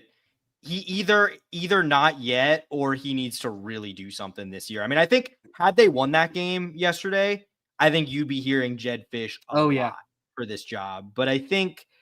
if the fact that they're heading towards probably like an 8-4 or something, which is great. I mean, they had to rebuild that entire roster from scratch, but like, I just don't know if he's accomplished enough. That to me is like a guy that you turn to if you get told no like 3 times. So after Lane Kiffin, then who would be your number 1? I think we're both Lane Kiffin number 1, right? No, after that though. Oh, after that, I think my top 3, which I think is probably pretty consistent with most of where the fan base is at. I want Kiffin. If Kiffin says no, I might want Cignetti. and then Drinkwitz after that would probably be my top 3. I've heard Signetti wants to stay north. I've heard he's not a south person. Wouldn't surprise me. So that's just one thing. I'll say a name that I've talked about a bunch. I've heard legit things about this. Marcus Freeman. He has legit concerns with Notre Dame and issues with Notre Dame and their, higher ups and stuff like that. So that's my one. Freeman's my one. I mean, I know the person that's told me this is a trustworthy source. So Freeman's my one. And if we can get that done, great. Then Lane Kiffin's my 2. Now, you say Lane Kiffin can't win a natty. I think something that's a bit underlooked. Lane Kiffin had top 5 recruiting classes at USC while under heavy sanctions. He was losing 10 scholarships a year, which this was back when it was, how many scholarships was it? 70? I think it was still 85. I think it was still 85. Yeah, I think it's been 85 for a while. It's been at 85, okay. But I mean, they had lost. They had probably 15 or 20 stripped from them. They were in a pretty. They lost 30 over 10. They lost 30 over 3 years. Wow. Yeah, and postseason ban. Tough. That's really tough. Postseason ban.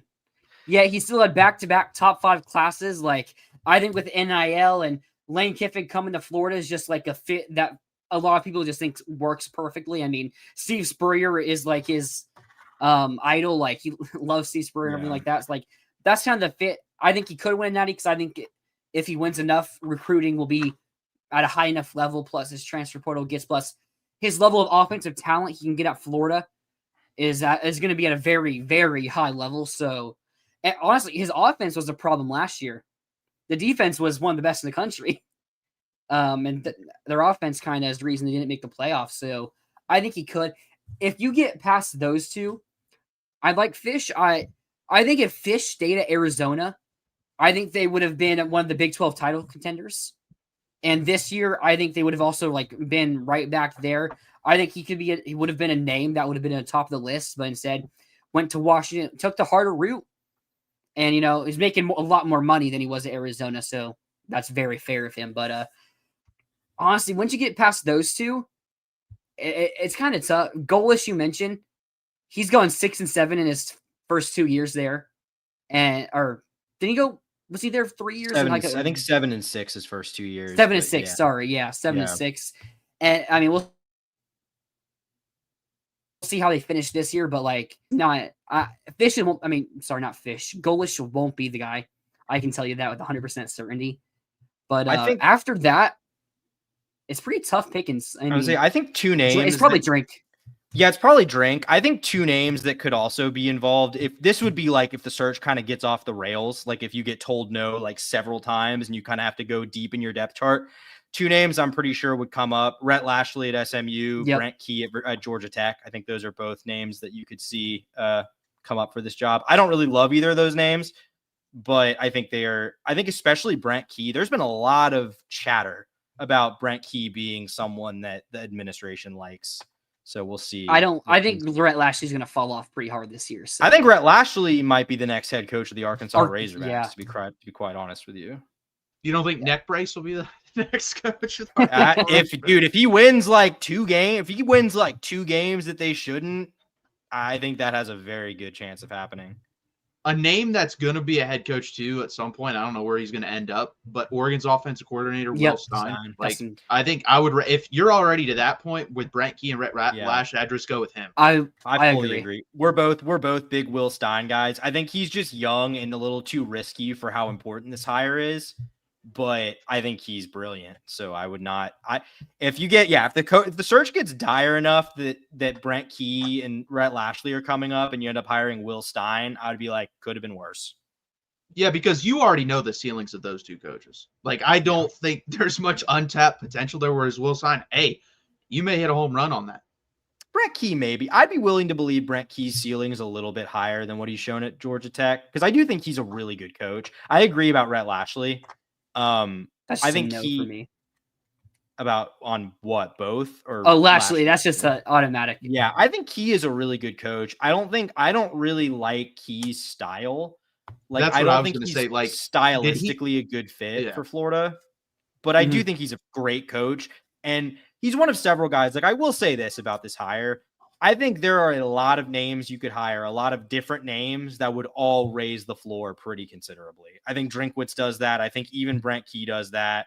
I think obviously Signetti and Lane do that. Obviously Freeman does that. So like in a way, I don't think they could get this one wrong in the sense that I think they would have to hire a really awful candidate for it not to be immediately improved from where the Billy Napier era was. No, I don't disagree with that. I'm trying to think. I think it wouldn't even, like, if you offer Will Stein the job, he's taking the job. So I think that's kind of where it ends for me. Like, I don't really see anything past that. Yeah, I've heard that Will Stein isn't going to rush things and take a bad job. Like, I know he was connected to Virginia Tech and UCLA and probably will be to Arkansas. I don't know. We'll see what Arkansas does. They have a lot of money, so if they get serious, then that could be a real job. But I've heard Stein's going to wait for a big job, so that could be Florida. But you have to be a psychopath to take the UCLA job. Like, right. You know what? Virginia Psycho, Tech I is think a might much do better it. job. I think Coach O might do it. I think Coach O. I could see it. I could totally see it. I'd love that. Yeah, I could too. All right, but Matthew, are you going to give us a prediction for this game on here, or are you going to wait for your show? Yeah. No, 100%. All right, let's get into that. Here. All right, yeah, let's get I'm going to go. into it. Oh, you want me to go go first? ahead. Just go ahead. Yeah, go for it. I'm going to go 27-13. I think you guys hang around for a little while, and then we pull away late. My only, like you said, it's going to be, there's so many different dynamics this game could take on, because if we go up early, we could run away with it because your fans turn on, and then your players like, oh, this again, and basically we blow you out. It could be Arch Manning struggles early, keeps you in the game, and then we're talking about a fourth quarter battle. So I'm just going to go in between the two. I'm going to go 27-13. I think you guys have enough talent to stick around, but I think we pull away late in this game and, win by 2 scores. Natuno, you can go next. Yeah, I'm pretty close to you. That's pretty close to the number I had in my head. Actually, the number I have in my head's a little worse. I'm going 28-10. I'm going 28-10. I think this game, I mean, I know this is lazy analysis. I just think this is going to be the exact same game you've seen for the last 2 weeks. I think it's going to play out almost exactly the same way. I don't think Texas is going to do anything spectacular on offense. They might hit a big play or two that kind of helps them stretch the margin. I don't think they're going to come out and torch Florida either. This is a great defense, and Florida's played 2 of those already, and they couldn't do anything on offense. And injuries are starting to pile up. Morale is getting worse. I think these are the games that Florida's built to play against teams that are as good or more talented than it, which is certainly the case for Texas. So I just don't really see a way Florida can even compete in this game with the offense being the way it is. Yeah, see, I'm still a fan here. I see there's so many different scenarios I can see this game going. So I'm going to take the scenario in my mind that I think is the most fun here. And that scenario still has Florida losing. I'm going to take Texas to win 10-7. I think this is going to be a god-awful bloodbath that no one wants to watch. I mean, this is a gladiator fight that... So Tyler and I disagree a little bit. I think he conflates a little too much the offensive issues Florida's having versus the offensive issues that Texas is having. I don't think either's been particularly great, but I mean, Florida has 3 total offensive touchdowns this year outside of the FCS game. So yeah, I don't think you hold it back enough to hold them to 10. That seems like asking a lot of the defense in a game where the offense is only scoring 7. No, I'm gonna stick with my gut here. I'm just gonna say Texas wins this game 10-7. I'll say, you know what? This is going to be bold. Both teams score on their opening drive. And then Texas hits a field goal in the third quarter to win it. Both teams are going to come out with their best game plan. They're going to have their scripted drives. They're going to come out and run them to a pretty high level. Maybe what Matthew said of them running a base defense helps Florida get some yards there. And then it's just going to be punt, punt, punt, punt, punt, maybe the interception, maybe a fumble, punt, field goal. And then Florida's going to drive down. They're going to get into field goal range. Lagway throws a pick. Texas wins. Yeah, I don't think Texas has like scored on their opening drive in something like 20 games or something like that. We're terrible. Anything? Anything No, or touchdown? like Wow. it might be a touchdown. It's something crazy. It's been a very long time since Texas has scored on their opening drive. That's why it like, and I like what Sark said. They haven't won the toss a lot, so he said we're deferring if we ever win the toss, which I completely agree because the defense has been great the past 2 years. So yeah, that's the thing too. That's another discussion that us Texas fans have had as should Steve Sarkisian hire an offensive coordinator, but. Yeah, it's interesting that you think 10-7. I mean, it could happen. The spread's only 7 points, which kind of surprised me, which means it's only 10 on a neutral field. Surprising. And, you mentioned that you guys haven't scored touchdown, 20 games. I remember our points or whatever. Crazy. Last year, our game, you guys were in, the 20-yard line. We got, a big sack, and y'all missed that field goal. So, yeah, I mean, there's going to be a first for everything. And that I think you guys will start off with the ball, get that touchdown, and then it's everyone's going to think it's over, but Florida's going to score. That's how it's going to end on their first drive. See, I have I'm kind of in my mind 7 of those 10 that Florida scores are off a defensive touchdown, or at least a big turnover that sets up an easy offensive touchdown. I'm curious though, with the Texas fan base, where's the level of respect or lack thereof at? If Florida wins this game, or if it's even the 10-7 scenario that Tyler's describing, is that going to be meltdown territory? What would the response to that be? So I think the average Texas fan would be it's fine with scoring a low number versus Florida because the defense is really good for Florida. But I think anything under 20, then yeah, you would probably get a meltdown of what the hell's wrong with the offense? We're only winning 8 games, stuff like that. The thing is, though, they're not going to have to face Napiers the next week. They're going to be facing Michael Hawkins. They're going to win. They're going to win back-to-back low-scoring affairs against Oklahoma. Dude, you guys might shut out Oklahoma. We almost shut them out last year. They didn't score a touchdown. Oh yeah, I mean, I don't think you don't have the bye going into that game. Are people mad that bye's ahead of Florida instead? Yeah, that was a big thing. They get Kent State. We have you guys, and I mean, it obviously evens out way more if Napiers out, which that's going to be interesting because the Oklahoma fans do think he's going to try to give it a go to play. I would be shocked if he played in that game. I'll be even more shocked if they win. It's a go. Yeah, I know. If they win that game with Michael Hawkins, that will be full meltdown mode because Michael Hawkins is not good, and they didn't score an offensive touchdown at all last year. And their leading rusher is John Mateer. So I don't expect their offense to be very good in that game if he's out. No. Yeah, I don't know why the Jaden Ott thing has just seemingly not worked at all. The offensive line is horrible. I mean, well, but he's not even on the field. I just don't understand how just everything about that, not being able to find success with Jaden Ott, because I just think Jaden Ott's a really good player when he's healthy. He is. He's really good. I think he's been nicked up a little bit, but he's played also. So that's the thing. They're not. Yeah. I don't know what's going on with that. He's their Aiden Mizell, Tyler. He's their Aiden Mizell. He'll play, but not enough to justify. It's just confusing. When it's weird because Oklahoma always has for the past my whole life has had really good running backs. In the past couple of years, they have not had any running backs. Their running game is terrible. Yeah. Well, Matthew, thanks for joining the show. We've been doing our own pick'ems against each other. So we're about to pick a couple of games here for this week. If you want to stay on and join, make some picks, you can. Yeah. Yeah. Oh, okay. I guess let's do that. So last week we both went 3-4, which puts my record at 15-20. Natuno is at 22-13. We both got TCU wrong. To a 17-point lead. Come on, TCU. We both got USC wrong. Last second field goal. I got that one wrong too. I got Ole Miss right. You had LSU. We both had Georgia wrong. I mean, shout out Bama. Bama's going to lose to Vandy. I mean, it's just going to happen. I don't know why, but it's just going to happen. Tennessee survives against Mississippi State. You had A&M right. I had Auburn wrong. Auburn had no business staying in that game and it being a 6-point game. I think the yard difference was 430 to 150. The fact that it was only 16-10. I mean, you guys want to hire Hugh Freeze? Oh God, no.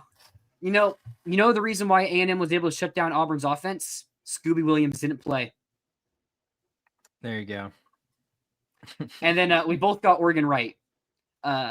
Easiest pick of all time. Easiest pick of all time. Didn't sweat that one bit. I literally didn't. Like I at no point I knew Penn State was gonna blow it. Like that whole time I was like, they're not gonna pull this out. There's no way. All right, first game for this week, we're gonna pick Saturday at noon. Number 14, Iowa State goes to Cincinnati. Cincinnati's a 1.5 point favorite. They just had their upset win over, I assume it was an upset win over Kansas. Maybe it wasn't actually, but this is kind of weird. Yeah, maybe a slight upset. Cincinnati being a favorite over the number 14 team in the country, although Iowa State they've won, they're undefeated, and winning is what matters. But I don't know. It's just their number 14 going to Cincinnati. I'll pick this game first. I'm going to take Iowa State to win this. Maybe the easy pick here, but sometimes you just got to pick the easy pick. Matt Campbell's a better coach than Scott Satterfield. Actually, Scott Satterfield out coaching Jim Leipold. Kind of a bit surprising now that I look back at it, although Leipold, I don't think he's a defensive mind, and that's what lost the game for Kansas. But yeah, I'm going to go Iowa State here. Yeah, I think I think Iowa State has its problems. I mean, this offense hasn't been great. It's like very much a tight end heavy offense, and that's kind of easy to take away at times. So that's a bit concerning. I mean, we just saw Cincinnati score some points. Kansas defense might be really bad. They gave up a lot of points to Missouri as well. And Cincinnati couldn't do anything in week 1 against Nebraska. Maybe I'm reading too much into a game that was already a month ago and in week 1 at this point, but I just think Iowa State is just a lot better than them. I would agree with that, but then the Vegas line favoring Cincinnati and it's the Big 12. I'm going to go with Cincinnati. Like, I think Iowa State's gotten a lot luckier with their schedule because, I mean, let's look at Kansas State. Kansas State's not a good football team. No. They were the team I thought was going to win the Big 12, and then after Ireland, they've been terrible. So I'm going to go with Cincinnati in an upset. I don't think anyone in the Big 12 is just head and shoulders above anyone else other than maybe Texas Tech. But everyone else, you can just throw them in a pot and pull one out every week because that conference is just a whole bunch of C+, B- teams. Yeah, that's a very fair. Next game we're going to pick maybe the worst game of the week. Clemson at North Carolina. It feels like Clemson should be the easy pick here, but what they did against Syracuse was just absolutely abysmal. Do they come out and do that again? I feel like Clemson should beat this North Carolina team by a lot of points. Clemson's either going to win this game by a lot or North Carolina's going to win. I don't think Clemson wins a close game. It's either Clemson by a lot or North Carolina wins. North Carolina's too bad. I'm going to have to put Clemson here. Yeah, it's like, I mean, I agree with what you just said. I just am almost positive it's going to be Clemson wins big. I mean, this team is awful. Like, this team sucks. If Clemson loses this game or if it's even competitive, first of all, I'm at that point saying Clemson's like a 5 or 6 win team, if that. And also, like, you have to fire Dabo. I don't think it's going to get that bad, though. I think they'll be fine. No, I agree. I think Clemson is going to kill North Carolina. Like, North Carolina was in a halftime game with Charlotte week 2. Like, that wasn't a blowout. I think it was like 6-0 or 6-3 or something like that.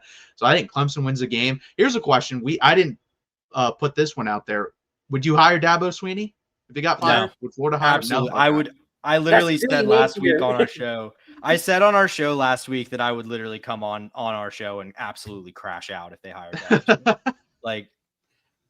That's just hiring Billy Napier that did something 7 years ago. I mean, what's the difference between Dabo and Billy right now? Besides the fact that Dabo just has in the 2 rings. Yeah, exactly. Besides what Dabo and did. More than one winning season. Yeah. Okay. No. Okay. Next game we're gonna do here. We already made our Florida Texas pick, so we'll put Texas. We'll save the main event for last. Virginia at Louisville. Virginia just pulled off the upset against FSU. Best field storm of all time. No debate about it, in my opinion. Louisville comeback win against Pitt. A game they probably should not have had to come back and win. They probably should have beaten that Pitt team by a lot. Maybe Louisville just isn't that good. They just struggled against James Madison early in the year. Matthew, you pick first here. Man, I don't think either of these teams are that good. Like Virginia being ranked is crazy to me. I think these teams are more likely like between the 30th and 40th best teams in the country. And I'm being kind there. Like the middle of the ACC is really bad. And that's where I think these teams, they might be the upper half. I don't even know. The ACC is just bad in general. I'm going to go Louisville here just because Virginia coming off that game versus Florida State, all hyped up. We've seen this all the time when these middle-tier teams beat someone good and then play another middle-tier team the next week. They kind of are in a letdown spot. So I'm going to go Louisville here in Miller Moss. Yeah, I totally agree. I mean, I don't think Louisville is that great. I think they're pretty mediocre, to be honest with you. Like, I mean, you say they like had to. I mean, they like were down. They were like down like 17-0 in that Pitt game. I mean, Miller Moss threw a really ugly pick six. He ended up having a pretty good game after that. I think they're really mediocre, but like this is just the most obvious letdown spot of all time for Virginia. Like Matthew said, like it's just I still don't think that team is great. They still turned the ball over 3 times in that game. Like I don't see how you get that lucky again for the second week in a row against a team that's more talented than you. Man, Louisville is the top 25 team in the country coming into their house, and tickets are only $14. Be better, Louisville. You know what? I believe in the Chandler Morris Cinderella run here. I'm going to take UVA to pull off their 6.5-point underdog. So I'm going to take them to pull off the upset as the higher-ranked team here. But why? The running back, Jamari Wilson. Was it Wilson? I think it's Jamari Wilson. I think he was fantastic against Florida State. I think they're going to find a way to Jamari Taylor, sorry. I think you're going to find a way to have more offensive success here. And I don't like Miller Moss at all. I think Chandler Morris is better. Is he the son of Chad Morris? I don't think so. I don't think so. I saw Cover 3 was like making jokes about that, and I'm like, is that true, or are they just making jokes about that? I feel like I would have heard about that at this point. Yeah, and if that's the case, like I think Chad Morris is pretty young, isn't he? Like mid-40s. No, he is. So yeah, so what did he have him when he was like 8? I mean, he could have had him when he was 18. I don't know, but wait, is Chad Morris that young? Was he like in his 30s when Arkansas hired him? I think he was pretty young. Yeah. Okay. Yeah, he is. He is his son. So. Oh, he is. He is. Yep. Wait, seriously? How have I never heard that? Dude, how old is Chad Morris? I would have guessed Chad Morris was like 50. I would have guessed Chad Morris was like 50. Yeah, he's 56. He's 56. Okay, yeah. Okay, so no, that's not crazy. No. Yeah, I mean, I'm going to take the coach's son here to pull off the upset against Louisville. So that's crazy. No way. Yeah, he is good. What? But that's crazy. How is that not mentioned? How is it his 5th or 6th year playing college football, and this is the first time I'm hearing about this? His PR team is probably tells the ESPN research team ahead of the game, do not on the broadcast bring up that my dad was the worst coach in SEC history. You better not bring that up. Hey, Chandler Morris is better than Max Duggan according to Sonny Dykes until he got hurt. And led to Natty, but yeah, give me UVA to pull the upset. Next game, a sneaky, underrated game here. Washington, they just suffered that 24-6 loss against Ohio State. 24-6 is not too bad considering how good Ohio State is here. Maryland, undefeated, blowout win over Wisconsin. Malik Washington, freshman QB, kind of bursting onto the scenes here. Could they get a 5-0 stretch here and, maybe start getting some hype to them? I'm gonna say no. It is no. I'm gonna say yes. Is it It's at Maryland. Yeah. Okay. I think that could play a factor into it. I mean, who was Maryland's coach? I honestly forgot. Mike Locksley. It's still Mike Locksley. Okay. Yeah, I'm gonna take Maryland to pull the upset here, and I think they're gonna get ranked next week. They're gonna have a lot of hype about them. And then let me check something real quick. Who do they play next week? They play. They host Nebraska. Then I think they lose to Nebraska. I think they're gonna get ranked, a lot of hype, and then lose to Nebraska. I'm gonna take them pull the upset here, though, and this is why I'm down by 8 games here in our Pick'em league. I think I think this is a really sneakily fun like quarterback matchup. I mean, Malik Washington, pretty impressive so far, was a top 100 recruit, I believe. And then I'm after I saw enough on Saturday against that defense. I'm in on DeMond Williams. I think he's a good player. I think he's going to end up being a good player. I haven't seen enough from Maryland. Like, I think they're definitely improved from last year. They were like 4-8, but like they beat the tar out of like a really bad Wisconsin team. I don't know if I'm like fully convinced by that. I just think Washington, I have a little more reason to believe in Washington, but on the road scares me. Those teams haven't fared particularly well in Big Ten games, but I still think Washington gets the job done. I'm with you, Tyler. Or Tyler Whitfield, because there's supposed to be. Just agree with Tyler every time. Because we've seen this. Like, there's proof now. Like, traveling across 3 time zones is a big deal. I mean, just in the NFL today, I watched the Giants beat the Chargers. You have to go all the way across country. It matters. Like, that's why I think that was kind of the first half for Ohio State versus Washington. Ohio State walked through that first half. Like, that was a close game because Ohio State hadn't really done anything first half of that game. And I think that's what's going to happen here. I think this is pretty close to traveling as far cross country as you can go. So I'm going to take Maryland to win the football game. I mean, I think USC on a neutral field is better than Illinois, but you had to travel to Champaign from LA, and I think that makes a difference. I really do. Hey, I mean, the Jags were able to travel to San Francisco earlier today. Yeah, that's right. That's right. Duval. Duval. Yeah. All right. Next game we're gonna pick. Here we go. Miami at Florida State. Is this the most obvious upset pick of all time? Miami, Mario. Is Florida State favored? No. Is this the most obvious upset pick of all time? Taking Florida State to beat Miami. Oh, you're joking. Okay. No. FSU that suffered that brutal loss to UVA, or are things going to fall off the trails for FSU here after suffering a loss to a maybe not so good Virginia team, and they just get absolutely obliterated by Miami? And that's Tyler Natuno. How about you make the first pick here? Yeah, I mean, I think it kind of falls in the middle, but like, I mean, I came on here last week and said that I thought after Florida played Miami that FSU would win that game. Now I've kind of retracted that opinion. I think we kind of talked about this earlier. I think FSU can score on them. I mean, I think Tommy Castellanos, I kind of said, like, I might have said this to you off air. I can't remember, but he's gonna score. He's gonna run for 75 yards in a game on you. Like, I don't think there's really anything you can do to completely take that away. You just have to try to mitigate it and hope that you can take everything else away to where that doesn't beat you.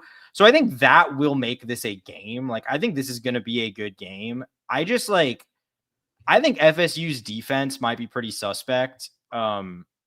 And I mean, I think that does not bode very well against a Miami team that is that good up front and can run the ball that well. I mean, I don't think Carson Beck is great, but I think you can win this game without Carson Beck having to like do a ton for you. So I'm going Miami, to be clear. Yeah. Matthew, who do you got here? I'm going to go Miami as well. I just think they have, it's been a long time since you could say Miami has one of the best combinations of offensive line and defensive lines in the country. And I think they have that. And I saw, like you said, Virginia ran the ball in Florida State. So you're telling me with the better offensive line, with just as good of a running back, they can't run the ball versus Florida State? I think they can. So I'm going to take Miami here. Like, I do think Florida State will put up points 100%. I think their offense is really solid offense, but I don't think their defense is that good. So I'm going to take Miami. 41-17 Miami. I thought you were going to say Florida State for a second. They don't deserve to have two in-state 41-17s to talk about. I don't want that to happen. They're gonna become very overconfident if that happens. Yeah, if you don't understand, last year Miami beat us 41-17 in Gainesville, so that's where I think Miami steamrolls them. I think things could fall off quickly for FSU. Wow. And as you said, Miami's going to run for 275 yards. I mean, I was going to say, like, I think 300, like, I could see that. Yeah. I could totally see that happening. And I don't think Miami's going to put a 5'11 corner on Deuce Robinson. So I don't think just throwing it up to him is going to work as easily as it did against Virginia. Yeah. But that might be a hot take. I think that's a safe assumption. All right, next game we're going to do, we got 2 left here. Mississippi State at Texas. Texas A&M, sorry. Even last week, we probably didn't think this is a game that we would be predicting.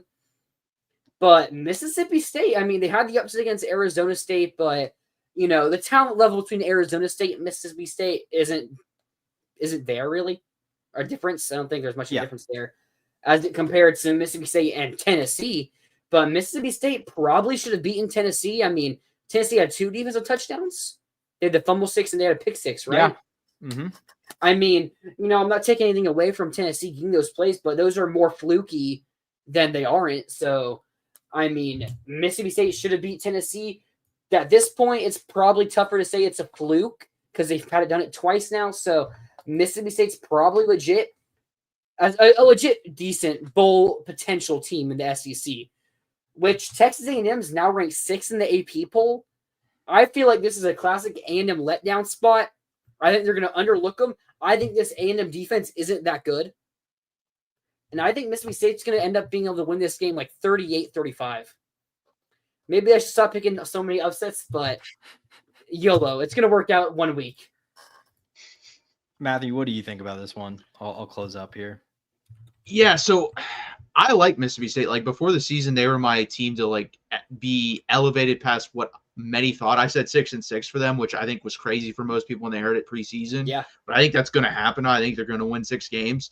I mean, they should have beat Tennessee, but I think if you gave me the spread on this, I would take Mississippi State. But I think Texas A&M wins. I just think they have too many playmakers on the outside versus that defense. That Mario Craver going against the old team. Yeah, I think Mario Craver will be able to exploit that secondary. I think Casey Concepcion will be able to exploit that secondary. Marcel Reed's not a great quarterback. He just makes enough big-time throws to get enough points on the board. So I think that's what's going to happen here. And I don't think Texas A&M's defense is good. I agree with that. But I do think they're going to be able to create some pressure on Blake Shape and enforce him in some interceptions most likely. So I'll take Texas A&M to win. I'm sorry, did you say 14.5 was the spread in this game? Wow. That's a lot. I mean, I agree. I would take Mississippi State if you give me the points. But I also agree with what you guys say about A&M's defense. I think it's pretty questionable. So is Tennessee's, I think. And you saw Mississippi State be able to do some stuff on them. My thing with this one is just like, I think A&M, I just question how tough Mississippi State is up front. Like, I think A&M can just run the ball in this game. And I think Marcel Reed is dangerous enough. Like, I kind of do lean towards high scoring game, but I kind of feel like 34-24 A&M kind of high scoring. So that's where I'm at. See, here's the thing. A&M has to get the 4 losses somehow. And I don't think I can pick Florida to beat A&M as of now. Arkansas, that's probably a win. So am I picking them to start 7-0 and expecting them to go 1-4 to end the season? I got to pick them to lose. And even at LSU, I think that's a game they probably win. So isn't that kind of exactly what they did last year? I think that is, yeah. I think they lost. Like they lost 3 out of their last 4. I know that. Yeah. So you might be right there, but I don't foresee a 4 overtime game coming against Samford like it did against Auburn in the second to last week of the season. Although Samford put up 52 on us back in 2021, so maybe maybe A&M will also hire Samford's offensive coordinator to come be their offensive coordinator like we did. So could be something to look out for. All right. Let's see. I had Mississippi State. You both had A&M. All right. Last game here. College game day. Wish this game was in Nashville, but Vanderbilt going to Alabama. I know how I said is Miami going to FSU the most obvious upset pick of all time. Is Vanderbilt going to Alabama the actual most obvious upset pick of all time? I mean, Vanderbilt's ranked, which I feel like is better for Alabama than if Vanderbilt was unranked, based on what happened in week 1 and what happened last year's Vandy game against Oklahoma. Like, Sark has what 5 losses now at Alabama.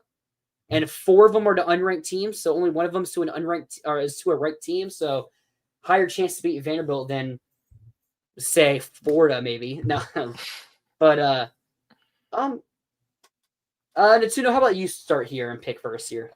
Yeah, I could end up looking really stupid when we come back on the show next week, but I don't really see it happening this time.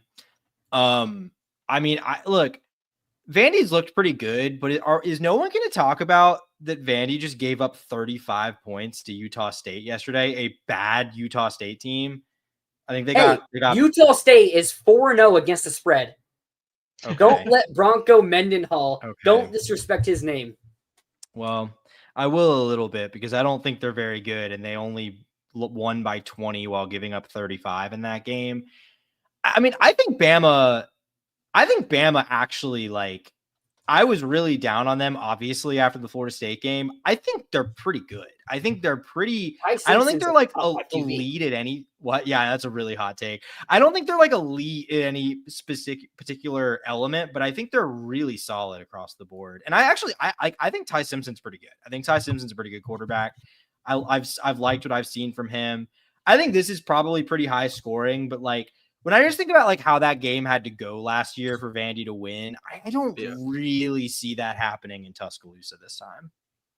No, I completely agree. I think Alabama's going to kill them because of last year. Because before the Georgia game, I picked Alabama to win that game because I thought Ty Simpson was playing the best out of any quarterback in the country, especially with Mateer out. So I think they're going to win the game probably like 42-17, something like that. I think they're going to run it up kind of on Vanderbilt because of what happened last year. And people forget, like, that game was, what, a 7-10 point game, but it took 42 minutes to 18 minutes time of possession in that game. Like, they're not going to do that again. It's not going to happen, especially down in Tuscaloosa. So I'm going to take Alabama to win here by a lot. I can tell by the smile you're going to go Vanderbilt, aren't you? I think Bama wins this game. Okay. But I'm picking Vandy just so if it happens, just in case. I think you got to keep going with your heart, man. I need to expand my lead a little further even than it already is. By all means, take every underdog. Hey, I took even Iowa State's the underdog. Crap, no. Clemson. There we go. I didn't take them. Watch them lose. That's gonna be the one. Yeah, North Carolina is actually gonna win that game. Clemson to Miami. Oh, I'm putting all my faith in the ACC. I'm done for. I'm probably gonna go. I'm going 0-7 this week. It's a guarantee. Putting my faith in the ACC and Vandy. No, I do think I agree with what you said. Ty Simpson's been playing really good. Tyler, you just said me saying Ty Simpson's a top 5 QB. Has been playing like it was a really hot take. Oh, I just misheard you. I thought you were saying that I thought you were responding to me saying Alabama's good and saying that's like a hot take, like sarcastically. I just straight up misheard what you were saying. No, Ty Simpson's like maybe number 2 on the Heisman list behind Dante Moore, assuming that Mateer's going to miss a month. Because if you miss a month, you pretty much can't win the Heisman. Yeah. I guess Trinidad's got to be in there too, but like, yeah, I mean, I think he's up there with those guys for sure. I think they're the top 3 right now. Yeah, I mean, probably Trinidad Chambliss is in the Heisman conversation. That would be so. I mean, that's exactly. I would love to see that so much. Seeing a D2 transfer win the Heisman, that would be so cool. It would be cool. Let's see. I'm looking at the odds right now. Dante Moore, Jeremiah Smith is tied second with Ty Simpson. I didn't realize Jeremiah. Wait, what? His numbers? I mean, he had a couple nice plays yesterday, but. I mean, all his numbers have come against crap competition. He didn't do anything versus Texas, and he does have 400 yards in 4 games. That's pretty good. Yeah, I guess that's kind of expecting him to still keep playing better and better as Sayan also keeps playing better and better. Sayan's low-key, like, I think Sayan's going to be a Heisman favorite next year. He's playing really good football. Yeah, he doesn't do anything like spectacular. He's just kind of just clean. He's just doing his job, which is fine. But like, it's just he hasn't blown me away. But I also haven't watched him and be like, "What the hell was that?" Julian saying. So like, you know, that's good for a freshman quarterback. I also think the play calling with redshirt freshman. Yeah. Is he? I thought he was a true sophomore. He's a redshirt freshman. Oh no, he didn't play at all last year. That's right.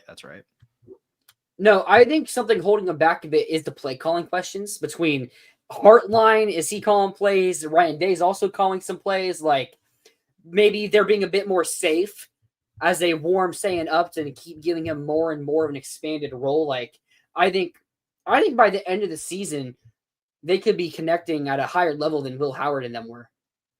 Which, I mean, Will Howard and them were connecting at an elite level in the playoffs. So maybe not at that level, but next year I think they could be consistently doing what they were doing in the playoffs with Will Howard. So he's way more talented than Will Howard. He's way more talented than Will Howard. So that's not like, I wouldn't be surprised to see that. Something funny on a dynasty of mine in EACFB 26, Avery Johnson transferred to Ohio State. Another Kansas State QB. And I actually almost upset them somehow with Kent State. But yeah. Made our picks. Talked about the Heisman race. Is there anything else you guys got to say? Here, actually, last question here before we end the show. What % chance do you think it is Napier gets fired after this game? I think 85. Factoring in the likelihood that I think, like that's factoring in the likelihood of Texas winning and how likely it is I think he gets fired if Texas wins. And I think both those things are pretty likely. So, yeah, I mean, I'm like 85. Matthew, do you have a gut feeling or anything? I know you're not really. I just don't think they're going to do it. I think they're going to wait. I think it's like 30% chance. Unless if it's like last year's game, I don't think he. Oh, yeah. They might just kill him on the field and say he's not making it a Sunday. I think if it's what you or I predicted, Matthew, I personally think if it's that kind of margin, 2 scores or more, I think especially 2 scores or more where the offense isn't doing anything again, I think that might be enough to do it. I would say probably more likely that I don't know. I think if it's like 10 to 14 points, he probably gets to go get killed at Texas A&M, which is crazy. It's crazy to say, but that probably. Well, here's the question back to you guys. If I guaranteed a loss, like you're going to lose this game no matter what, do you just want to get blown out and have him fired? Yes. Yeah, honestly, yes. Tyler might not agree with me on that, but absolutely yes. I always want to see my team win. Yeah, but that's not an option. I'm already guaranteeing a loss. That's not an option. It's lose close or lose big. I lose big. Lose big funny. Is so clearly the better outcome for the program. I don't care about the better outcome. I care about being in the moment, seeing us lose 10-7, and it just being so funny on social media. And it's actually a game where I can be there and cheer. I mean, you guys weren't. I was at the Miami Florida game. We were down 13-0. There was legit talks. Florida has the record for most games consecutively without being shut out since like 1986 or something. And when we went and scored a touchdown that third quarter, we celebrated like we just won the game. Like, I mean, there was like, it was me, my 2 friends. There were some other people around us that were Gator fans. Like, we genuinely cheered like we just put this game to rest and we won. Like, I want to see us go out there and play competitive football every single game. And even if it's a guaranteed loss, I'd rather us lose 10-7. Although I will say, us getting blown out probably is better for us, but I'm never going to cheer for that. I still worry that this administration is going to find if they are even given an inch of room to justify not firing Billy Napier, I think they would take it. And I'm very afraid of that. Good. I'm very afraid of that. I'm so afraid of Tramel Jones or Dallas Wilson breakout and you go 5-7, but it looks better the last month of the year and you don't fire him. I don't think that's going to happen, but I'm terrified that that's going to happen. Here, George took my pick and elevated it. Texas 3-0. You should have said if that's how the no shutout streak ends, losing a 3-0 game at home, that'd be perfect. I mean, that would be Billy's now I think that's going to happen because that would be Billy's masterpiece. that would be his masterpiece. Am I getting it wrong? Didn't he kick a field goal in a bowl game to like keep that going? He did. I was in a 30-0 loss late in the game against Oregon State. He kicked a field goal to get on the board. Yes, that happened. I remember I had the game on while I was driving to my grandmother's house at that point. I was gonna wait till the end of the game, but I was like, it's already it was like 2 minutes left. I was driving over train tracks when we kicked that field goal. Like, that was just, shout out Billy, keeping the streak alive, I guess.